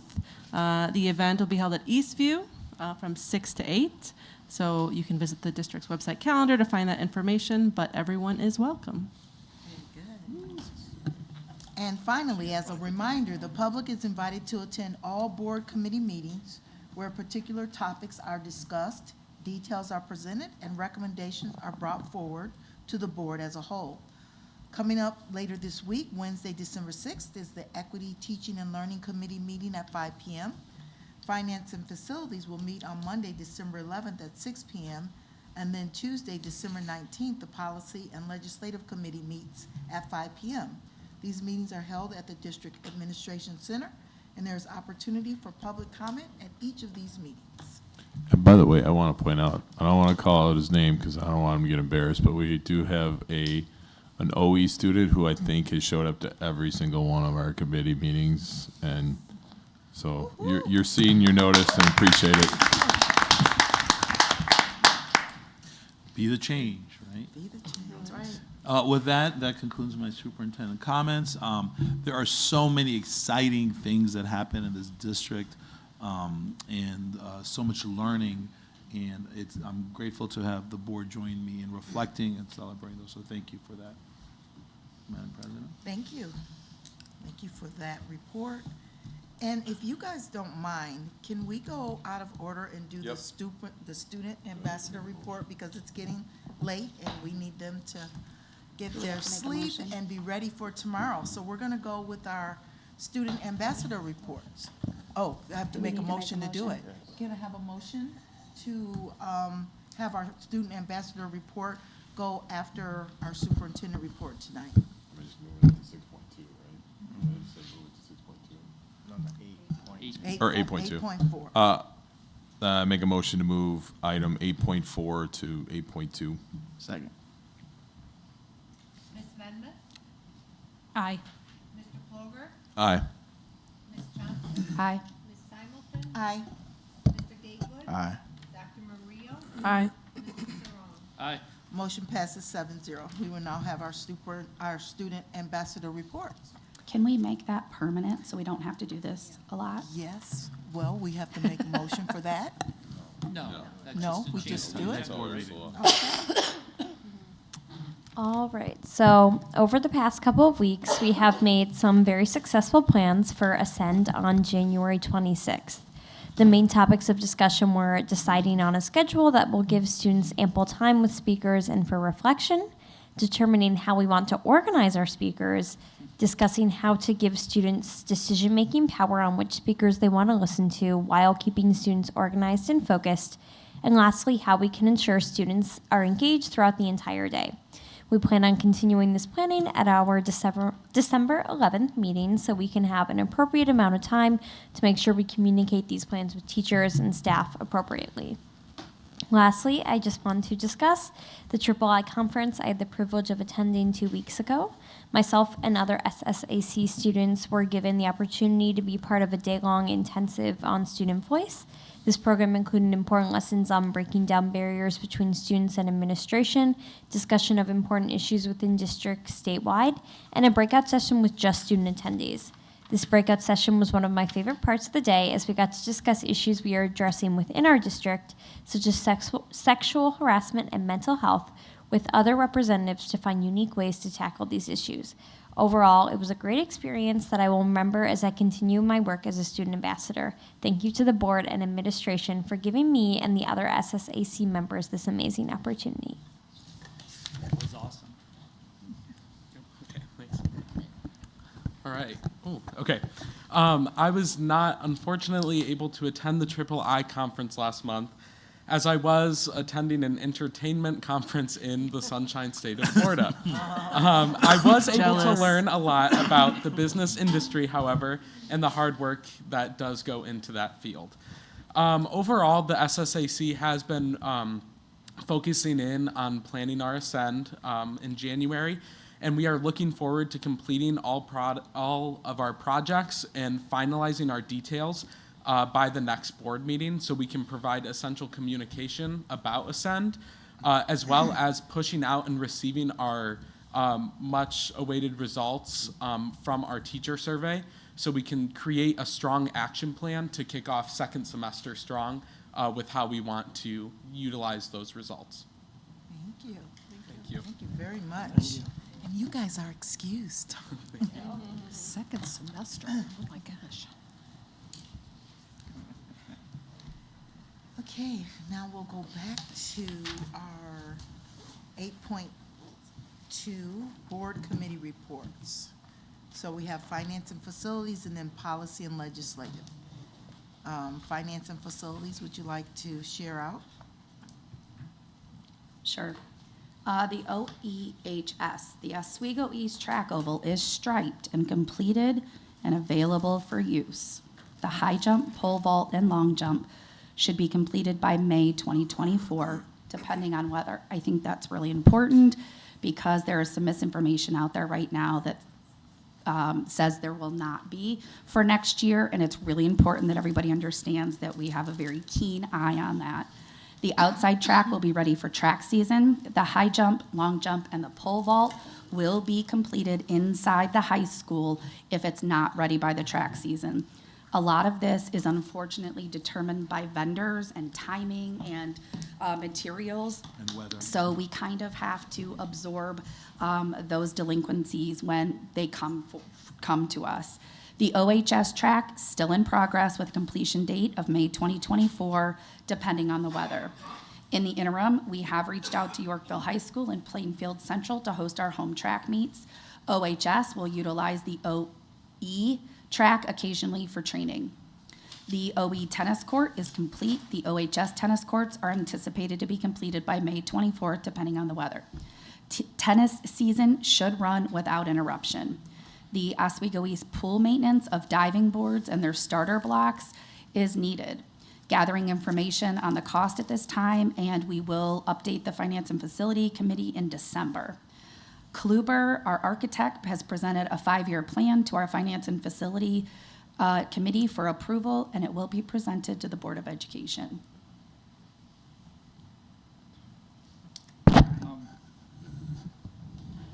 Yeah, and then, yeah, it's just, I don't know, this, it kind of ties into the meeting prior to this where we discussed, how we're going to look at contracts moving forward and making sure that we're buckled up in that process as well. So I appreciate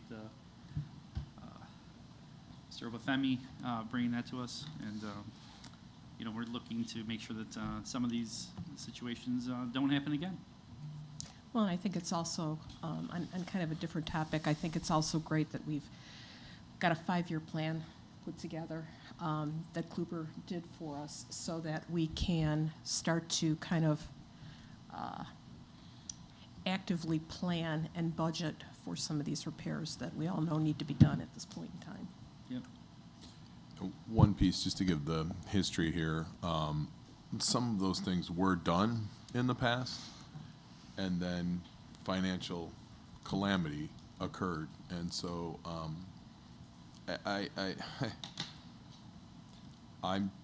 get just as frustrated as other people. Trust me, I do, but I think I'm not sure how else to.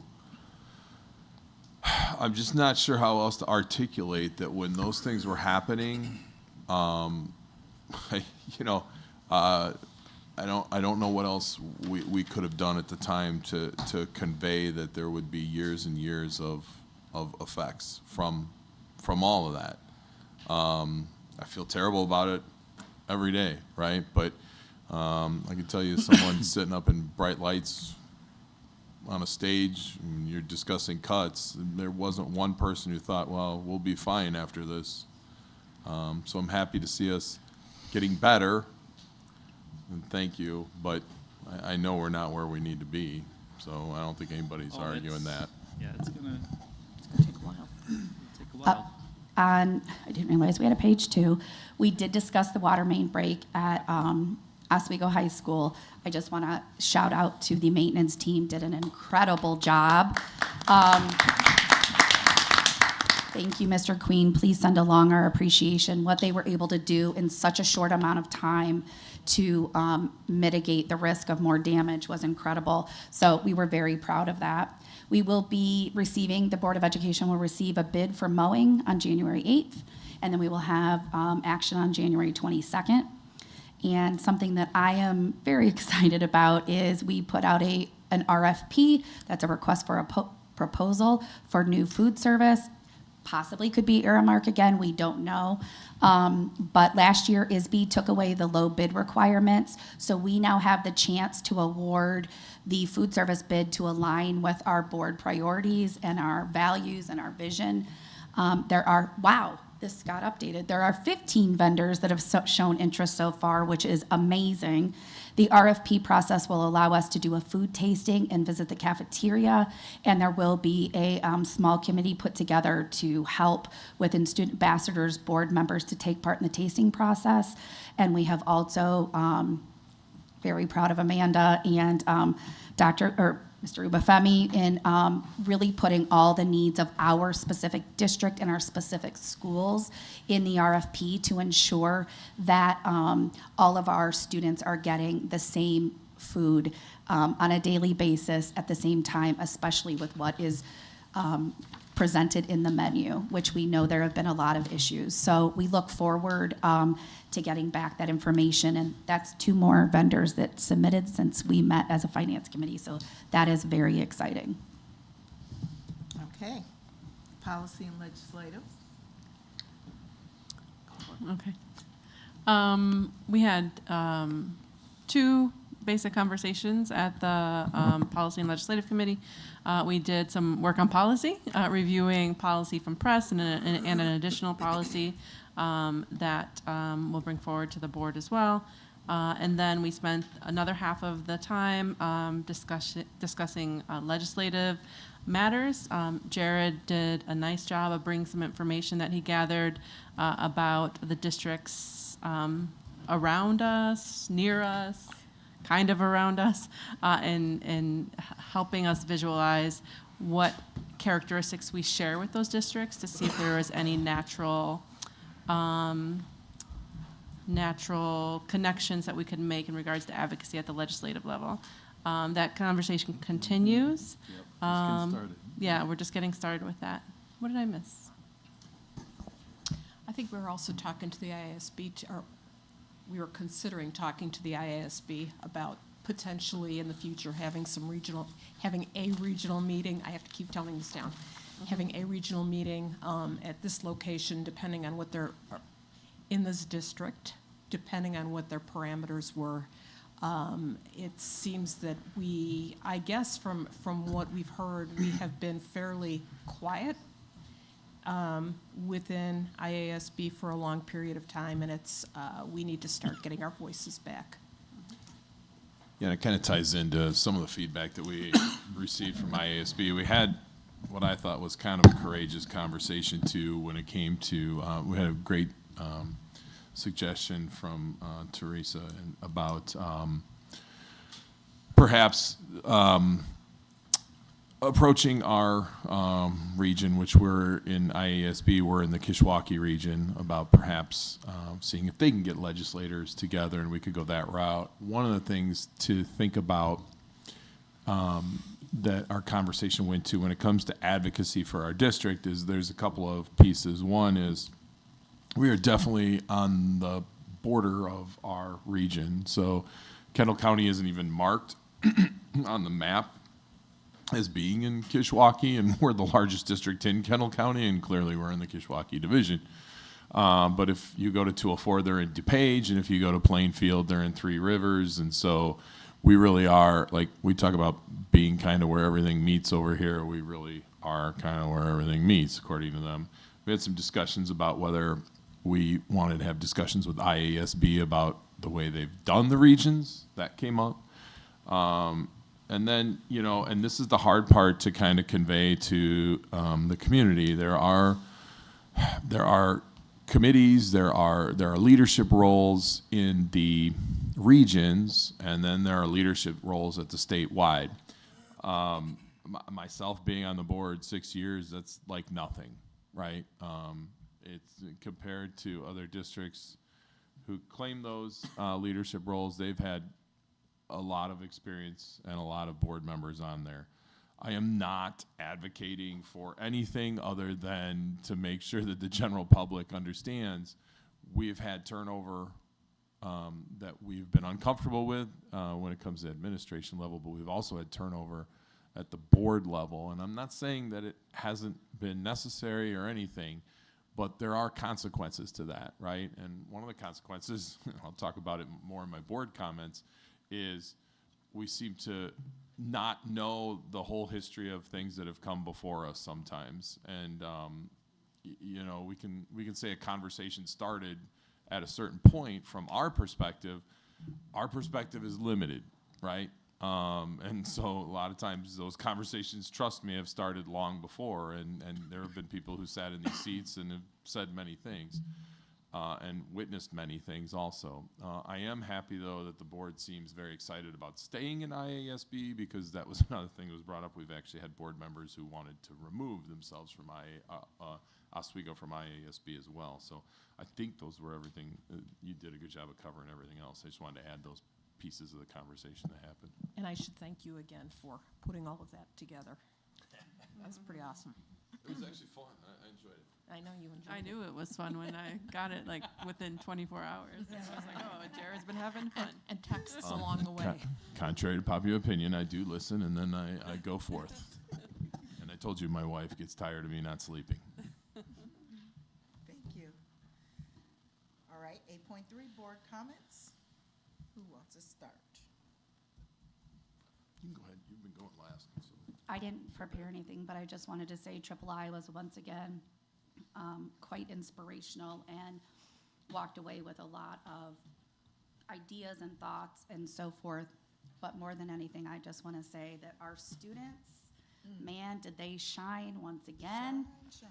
We even had our former, one of our former ambassadors come back, and one of our former committee members. And I'm grateful to Caitlin and Monica. It was just such a joy to see them and spend the day with them. And they continue to represent Oswego and put us in such a bright, shining light. So it was great. It was definitely great. Another great weekend.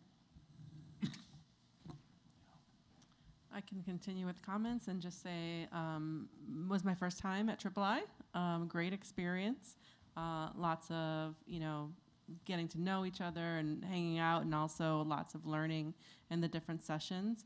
I got to attend some session on negotiations. I got to attend a session on teacher pipeline, and I had to attend a session also with a panel of legislators, which is one of the more pertinent takeaways as they discussed EBF, which was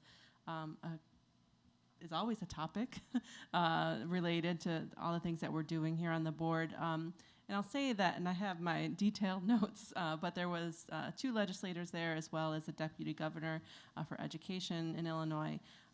And my summary of my notes are that for next year, as Jared has said several times, EBF will likely be funded at $350 minimum. And then from there might be some competing priorities. Those priorities include higher education, early childhood education, and funding to support migrants in the state. So some good takeaways, lots of learning, and a great opportunity.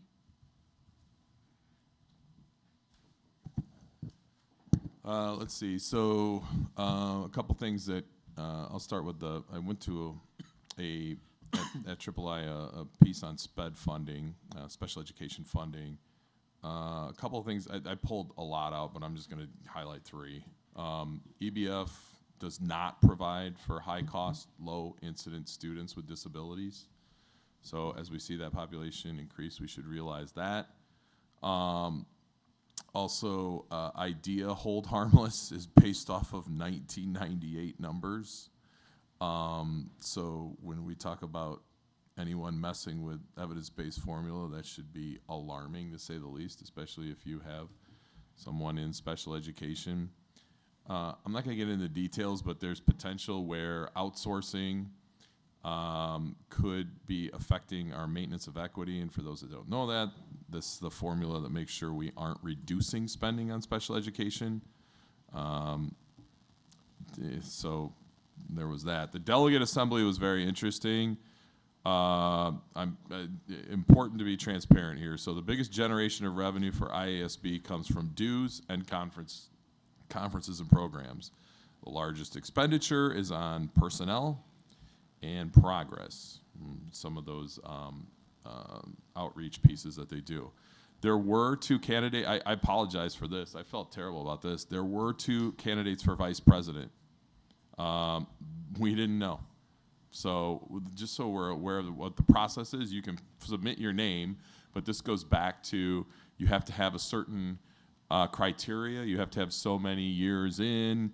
You have to be a certain level within the within your region. So in the Kishwaukee region, for us, none of us, I'll tell you right now, none of us are eligible to run for any of it.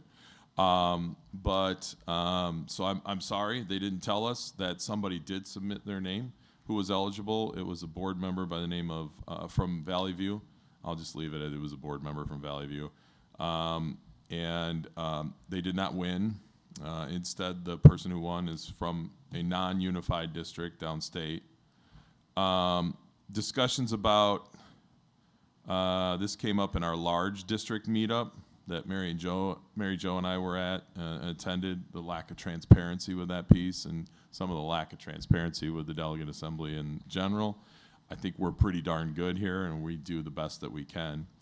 There was a consent agenda. Both items on the consent agenda were taken off, but then no one had a discussion on the one that was taken off. That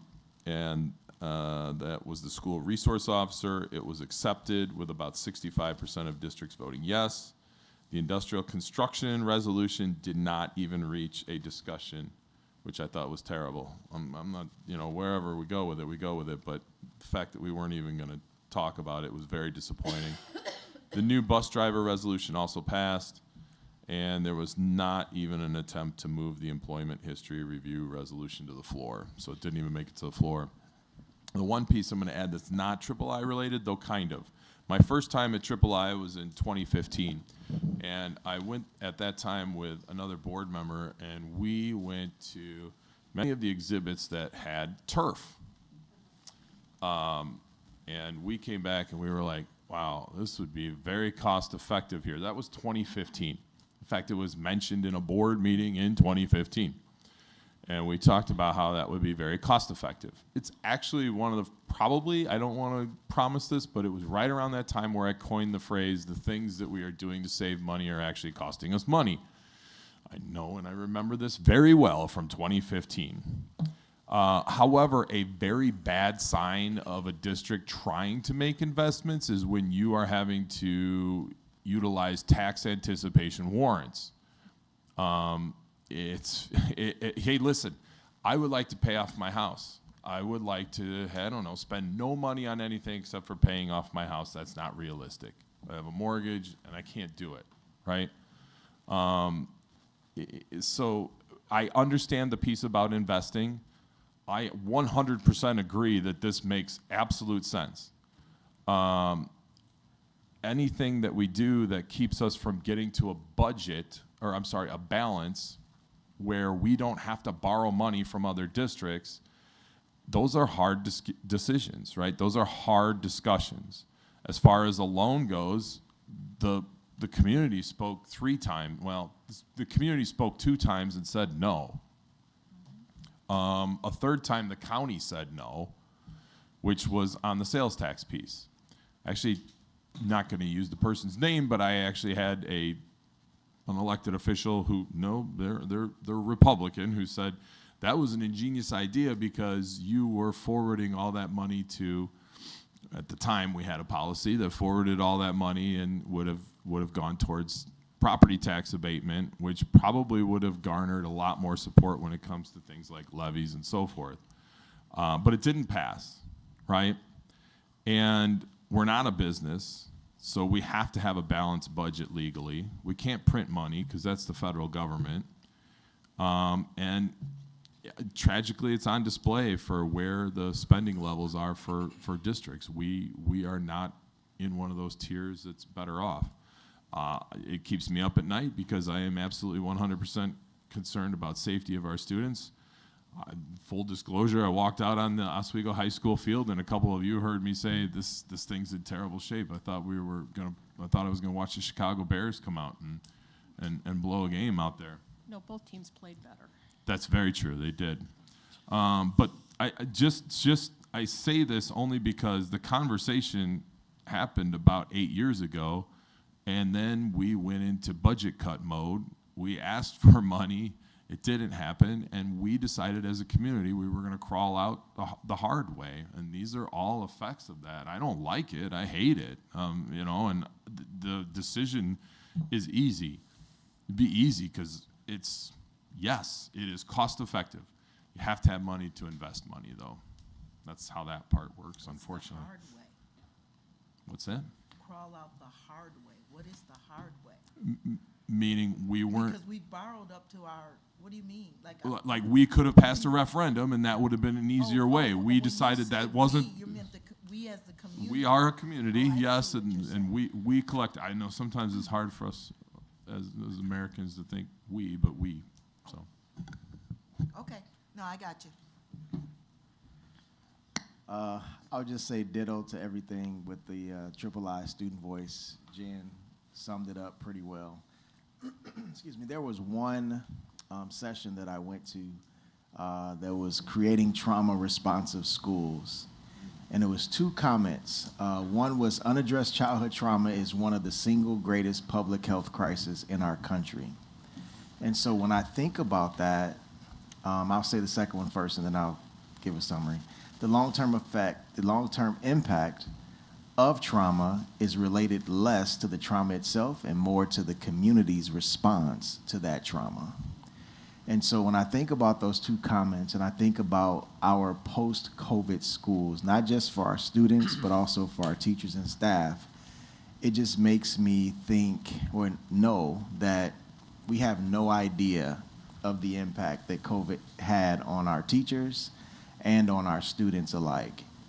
And so when I think about and hear the behavioral concerns that we have, and that was the other thing, is that, you know, it's not the behavior. And so I'm just excited about the plans that I saw today that implemented everything is from an SEL perspective, because I think that we have continued opportunity to make sure that we are caring for and building the community that's responding well to the students and staff and administrators who have experienced trauma, whether it was through childhood or whether it was recent, so that we can be sensitive and not punitive in our response. Yes. That's really good. Very good. So for the community, the return on the investment that is made by allowing us as the board to attend such conferences is that we bring back best practices, we bring back tools, we bring back products that help to make us more efficient and effective. And you will continue to see those things in play as we start to have more conversations about our experiences and bringing to the table all those tools and best practices and products that will help us. For me, one of them was around this idea of how do we as a board determine our effectiveness? Because as a board, you know, we're responsible, or well, we're focused on two things: organizational effectiveness and student learning. But how is it that we as a board determine our effectiveness? And one of the sessions I went to was on evaluating our effectiveness through policy. And so there are tools and processes that you use to when you're looking at your policies, and we could go you know, one by one to determine it. And I want us to actually take a look at that, and I want to bring it to the policy and legislative committee to see what they think of this tool and how we might use it to evaluate our effectiveness as a board. Can I say one more thing I forgot about my turf response? Yeah. I appreciated everyone who gave their responses, and so constantly I thought about what is the actual cost to maintain our current field. And I've been doing research for the last several weeks, and I absolutely am nervous about, we don't want any injuries. But I don't want to ignore the fact that it is statistically proven, like one of the reasons why all the NFL teams, et cetera, are moving away from turf is not just because they like grassy fields better, and yes, they have the money to maintain it, but it's statistically proven that there's a significant higher rate of non-contact injuries with turf fields. And so I just want to say it, that we do have to, there's a balance between making sure we maintain what we have so that we reduce injuries, but also understand the injuries that could take place with the turf fields as well. So we just have to make sure that we can consider all things when we're considering what solution we'll go with. Well, and I think we haven't even approached this topic yet, and all turf is not created equal. There's a lot of safer alternatives out there. My son played on olive pits, which are you never think of, but there are a lot of really cool alternatives out there. And so I just want to be careful, and I want to let Mr. Queen and his team do their due diligence and be able, before we say no to turf, for them to be able to bring us any possibilities of what's out there. But I do also know, because Dr. Sparlin and I spoke about this as well, that it costs us an incredible amount of money to maintain what we currently have, and when you know that it is subpar, Maintain. yeah, Use that word then loosely, you right? think, okay, we're paying all this money because we haven't, as we sit in trust for the community, we haven't had the support to go forward, so we haven't spoken about it. As we get the support, they've been waiting in the wings, ready, because this is something that is important. But we also have to be careful that it is not, all turf isn't created equal. So 100%. All I'm saying is consider everything. yeah, Yeah, absolutely. And that gentleman that was the coach who came up here and spoke, he said exactly what you said. He said exactly what you said. Okay, Mary Jo. Okay. I'm going to lighten this up a little bit. So I also went to the III conference. It was my first time.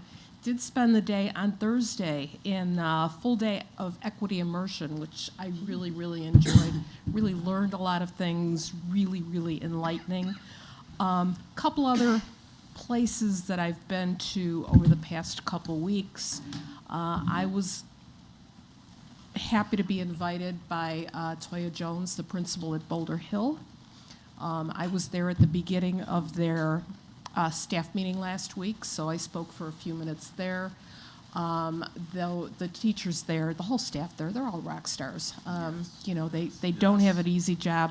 That particular day, the topics that they were dealing with were not easy, so I appreciated the opportunity, again, rock stars, every one of them. I also went to Prairie Point last week, where Bionic made an appearance again. This was the first hike presentation that I've been to. So they pulled out the 5th graders at Prairie Point, and they did basically a 2.5-hour presentation. The kids were very responsive. Bionic does such a wonderful job. They're so well rehearsed. And the kids were so receptive to it. Once again, I think it's important for kids to realize through some of those exercises that they may be thinking they're alone in a particular situation, but they're not. And I think I think that kind of helped to kind of bring it more to light. So very well done. And then finally, I was at the Christmas Walk, Oswego's Christmas Walk, this past week, and I happened to be one of the bus hosts. Now, if you remember Friday, the weather was awful. So, needless to say, there weren't a ton of people parking in the OH parking lot and busing on over. There were some. But it gave me the opportunity to spend some time with a couple people from transportation. So I would like to give a shout out to Andy and Dispatch, who we had some really good conversations about what's going on. Great guy, great thoughts, great ideas, and also he was kind of filling in because Jessica, who was the driver, was still out dropping kids off. So I spent the second half with Jessica. She's been driving not too terribly long, but she enjoys her job. She enjoys the people that she works with. You know, she admitted that there were something she felt needed to change, but overall she was pretty positive. So it was very helpful to me and enjoyable to spend some time with both of those people amidst the rain and everything else that was going on. So that's it from me.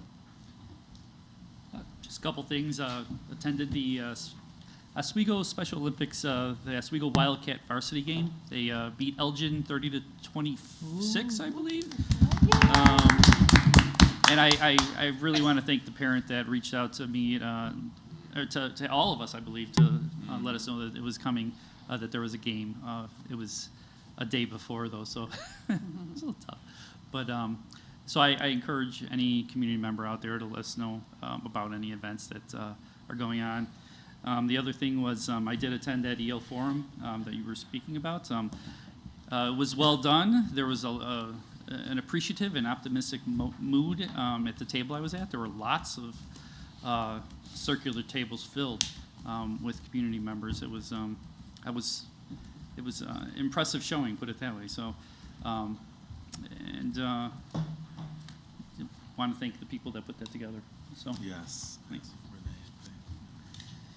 Okay. We're going to 9.1, the consent agenda. You know what? Oh, yeah, you want to say something? There was one other thing. You know, I did, as far as with the turf, I did reach out with some of the, community members to give a little bit more context, obviously. And there's going to be a presentation later on today, so I'm going to refer them to the presentation that's going to be coming, just to kind of give a little more context as what we would have to forego, if we were to be doing that for capital expenditure purposes. So, but I already provided that context, and I think that there's a sense of willingness to try to figure something out, but we'll see. So, sorry. It's Great, okay. thank you. Okay, can I have a motion to approve the consent agenda, please? Make a motion to approve all items under consent, including 9.1 minutes from the Board of Education meeting on November 13th, 2023, open and closed session. 9.2 to acknowledge a FOIA request received by the district, and 9.3 to approve the field trips presented. Mr. Gatewood? Aye. Dr. Murillo? Aye. Ms. Johnson? Aye. Mr. Cerrone? Aye. Ms. Simulton? Aye. Mr. Ploger? Aye. Ms. Venvin? Aye. Motion passes 7-0. Okay, financial statements and investment schedule. Are there any questions on these items? I don't have any questions, and I'm gonna also punt another thing to the Finance and Facilities Committee, but we stopped putting the bill pay on, and when we make changes, can you please let the board know why we are doing that? So I'll bring that up also in the Finance and Facilities Committee. Thank you. Thank you. Wait, Jen, I'm sorry, what part of the bill payment? Pardon me? What part of the bill payment? Because there is a list of bills that were paid, or that were up to be paid. In 11.1? Yeah, it's a different program, or a different report, sorry. But you'll bring it up in the finance and facility. Pardon me? But you'll bring it up in the finance But and I'll bring it facility. up in the Finance and Facilities Okay. Committee. Okay, thank you. 5-year project planning. Any questions? You received a report this evening about this? I think as we Welcome, mentioned. Charlie. Did you need me to, okay. Yeah, if I can do the Please. introduction. Bill, you want to do the introduction? Go on. Introduction, please. And we're welcoming to the mic Bill Queen, our Director of Billings and Operations, and Charlie Good Johnson evening. from Kluber. Hi. So all that work Raphael was talking to you about, we're going to give you a little 5-year plan on what that outlook is. It's a little combination of what's been identified through our 3808 envisions and with my team itself.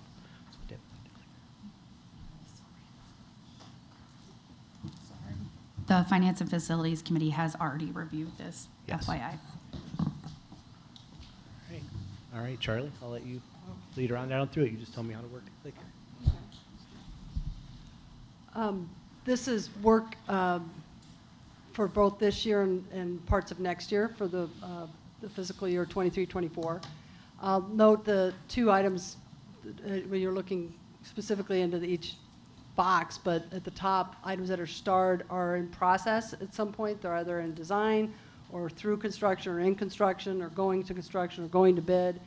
The other thing I want to note is the values that are there are either budgeted values, and that's in parentheses, or they're actual bid values that you're seeing there. The other thing that I wanted to point out is in this slide and subsequent slides, you're always going to begin to see a roof. And we've talked about this over time. You guys have been approving roofs every year for the last 3-4 years, and that's going to be a trend that'll continue. One of the pieces that came out of the Envision work with Bill's team is that you have 22 academic buildings, 23 academic buildings, and the high schools are of square footage that they're so large you can't do the entire square footage of that roof at one time. It's too much for a contractor to do over a summer. So what they recommended was to divide the high schools up into 13 so that you would couple a high school with an elementary school. So as you see an elementary school being done, there's portions of the high school being done. And then you'd have a junior high in a year all by itself. So you're seeing that we're doing the Fox Chase Elementary roof will be next summer. There's some flat work we're looking at right now to do at various schools. The other item up there to look of note is the Health Life Safety Plan. The Health Life Safety Plan, some of you might remember, was recently done in the 2016, 2017 years. At that time, going through 22 buildings over a summer and identifying all the violations and reviewing all the violations and putting together the plans for the state, we decided it was better on the district's behalf if you broke it up a little bit. You have about just under, it's 3.4 million square feet of building, so we broke it up about 1 million per year. We've just finished doing the health life safety surveys for the high schools, and we'll be presenting to the board in January those violations as soon as we complete the internal review. And then the other element that was discussed before at the Finance Committee, Facility and Finance Committee, was evacuation plans per building, which we started that process this last week.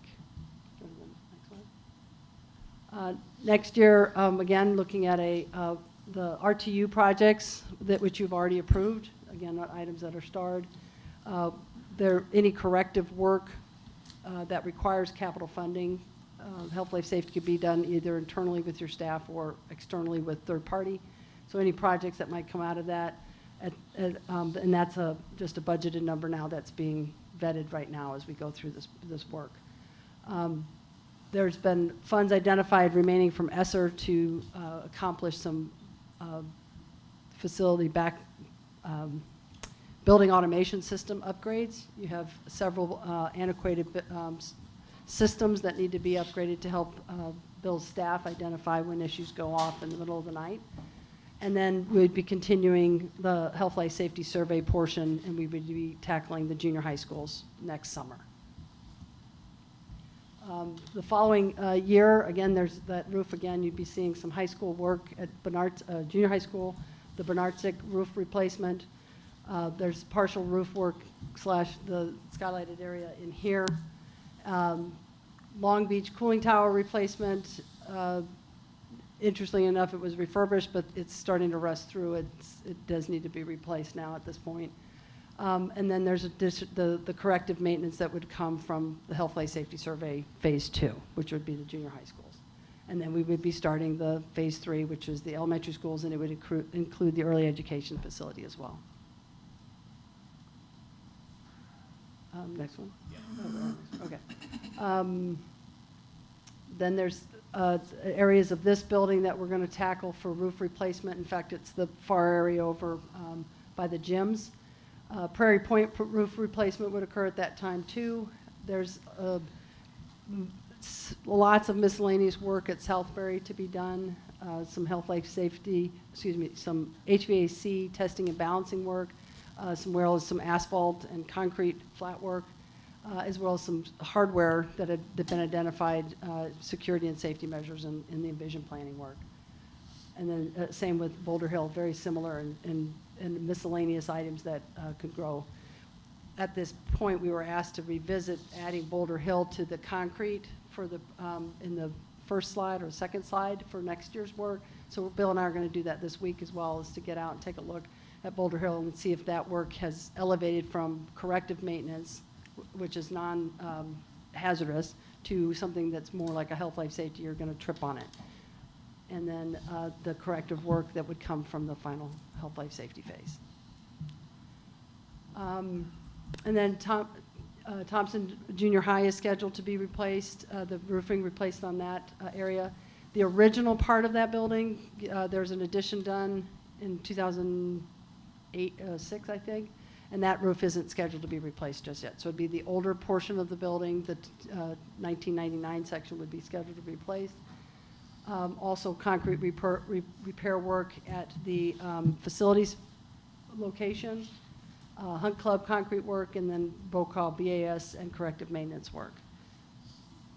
And as these get further out into the timeline, they're more flexible because we have to respond to issues that might arise and some other items that have come to pass that Bill and his team have identified daily with his staff. So just in case you're wondering where's all this money coming from, we know it's getting close to Christmas, but so if you remember back in February of 2022, there was a refunding done, and the proceeds of that refunding was actually $18.6 million. Of that amount, we've actually spent $5.1 million through the end of September. So we have $13.4 million that has to be spent. And based on the fact that this refunding was non-taxable bond, we're required by the IRS to start spending this very quickly. And we gave them a schedule of payment of expenditure back then. We said we were going to have it all spent by no later than the third quarter, which will be February of 2025. We haven't done that. So what we're trying to do, we're trying all $18 million by the third quarter? Yeah, of by 2025? February of 2025. And how much has been spent today? We've spent $5.1 million. And the reason why we're required to spend it is when you issue non-taxable bonds, you're not supposed to earn extraordinary interest rate on it. If you do, there's a clause in the IRS rule that is called arbitrage rebate, which means you can't issue a non-taxable bond and then put the money in a bank account and earn interest on it. You're expected to earn reasonable interest, but if it's more than reasonable interest, then you have to pay a penalty. So in order for us to avoid doing that, we're trying to true up and trying to get some of this native project done. So that's where the money, a big chunk of the money is coming from, that $13 million left over from the February of 2022 GO refunding bond. Two questions. You halfway answered one. I'll follow up that one after, depending on how you answer. So at the end of this 5 years, what percentage of roofs across the district would have been completed?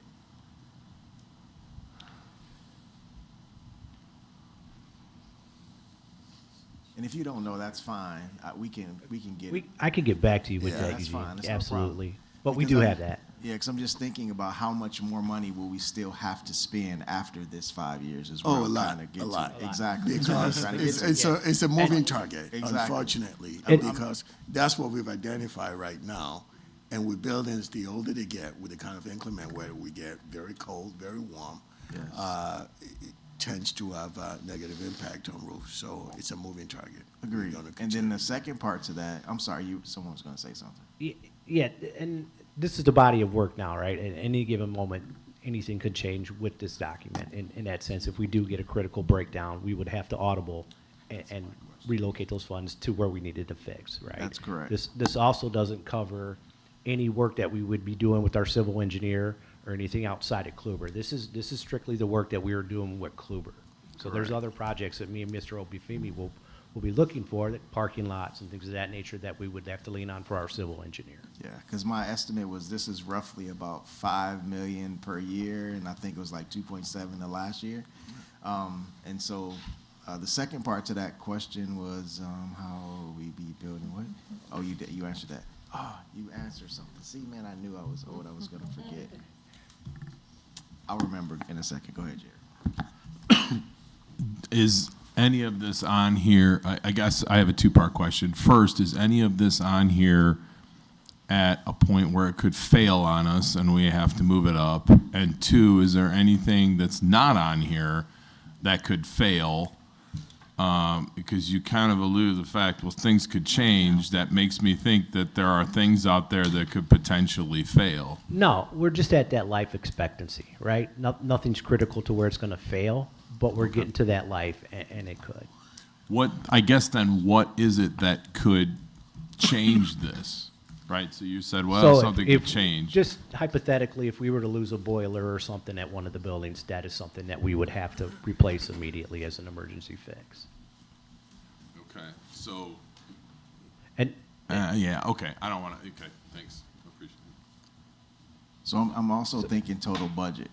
And so, so this, let's say roughly $20 million, but this is only a percentage of the master plan that will come, that we spoke about earlier, that will come later. Yes. Which could be an additional, I think one of the last estimates we said, I don't know what the estimates are, but it's only a percentage of that. Yes. And I'm just trying to make sure that everybody understands that this is just a very small percentage of the greater Absolutely. plan that we need money in order to pay for it, for all capital projects. Absolutely. Which even Yes. anything else could be included, wish lists and/or critical needs. Absolutely. I will be reluctant to make a guesstimate because that's the whole point of doing a master facility plan. We will not look at just what is needed right now. We will look at, as we plan into the future as a district, we'll look at the education programming. We'll look at different things to come to that figure. So right now, I'll be premature and just spitballing if I were to come up with what that number would be until the master facility plan is completed. No, I get it. And I'm just trying to make a point that this is a small percentage, but yet it's still a 5-year plan to even only do this. Absolutely. Okay. Absolutely. Yeah, and on a good note, and it's funny, you know, when ComEd reaches out, what are you guys doing? What's going on over there? Utilities are down majorly. Well, we're saving money on these new roofs that we're putting back. So we're getting that funding back, and we're making a difference in how our buildings react to the climate. So we're getting some funds back by updating these roofs and going with these high-efficiency chillers and boilers and things of that nature. We're actually going to see some returns from ComEd and Energy Places. That's great. Okay. Thank you. Thank you all. Thank you. Thanks, Charlie. Thank you. Thanks, Bill. Any questions this evening about the labor management partnership contract? Report? No? Okay. RSP enrollment analysis contract?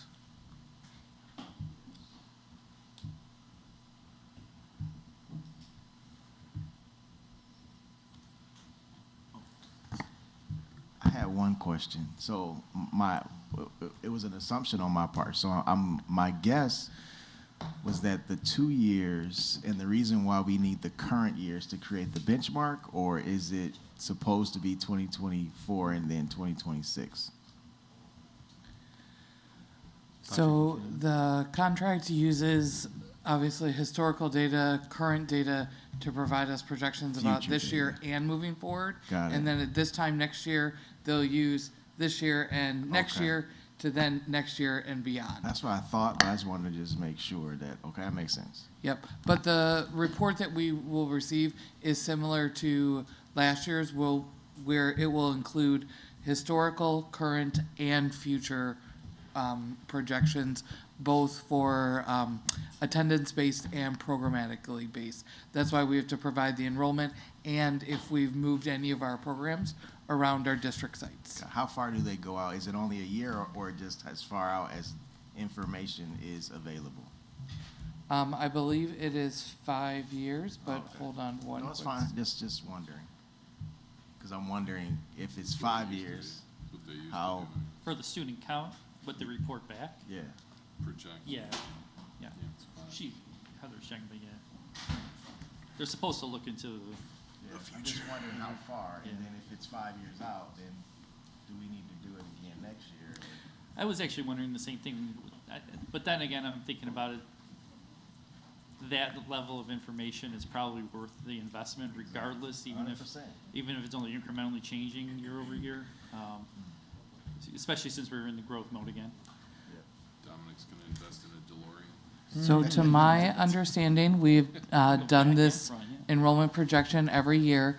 The report that we received last year was past, current, and future, where the current was the current school year, 2023, and the future included 4 years of projection, 24, 25, 26, and 27. So it's 5 years inclusive of the current school year. All right, thank you. Yep. Next, junior high. Any questions about the junior high school English learner support contract?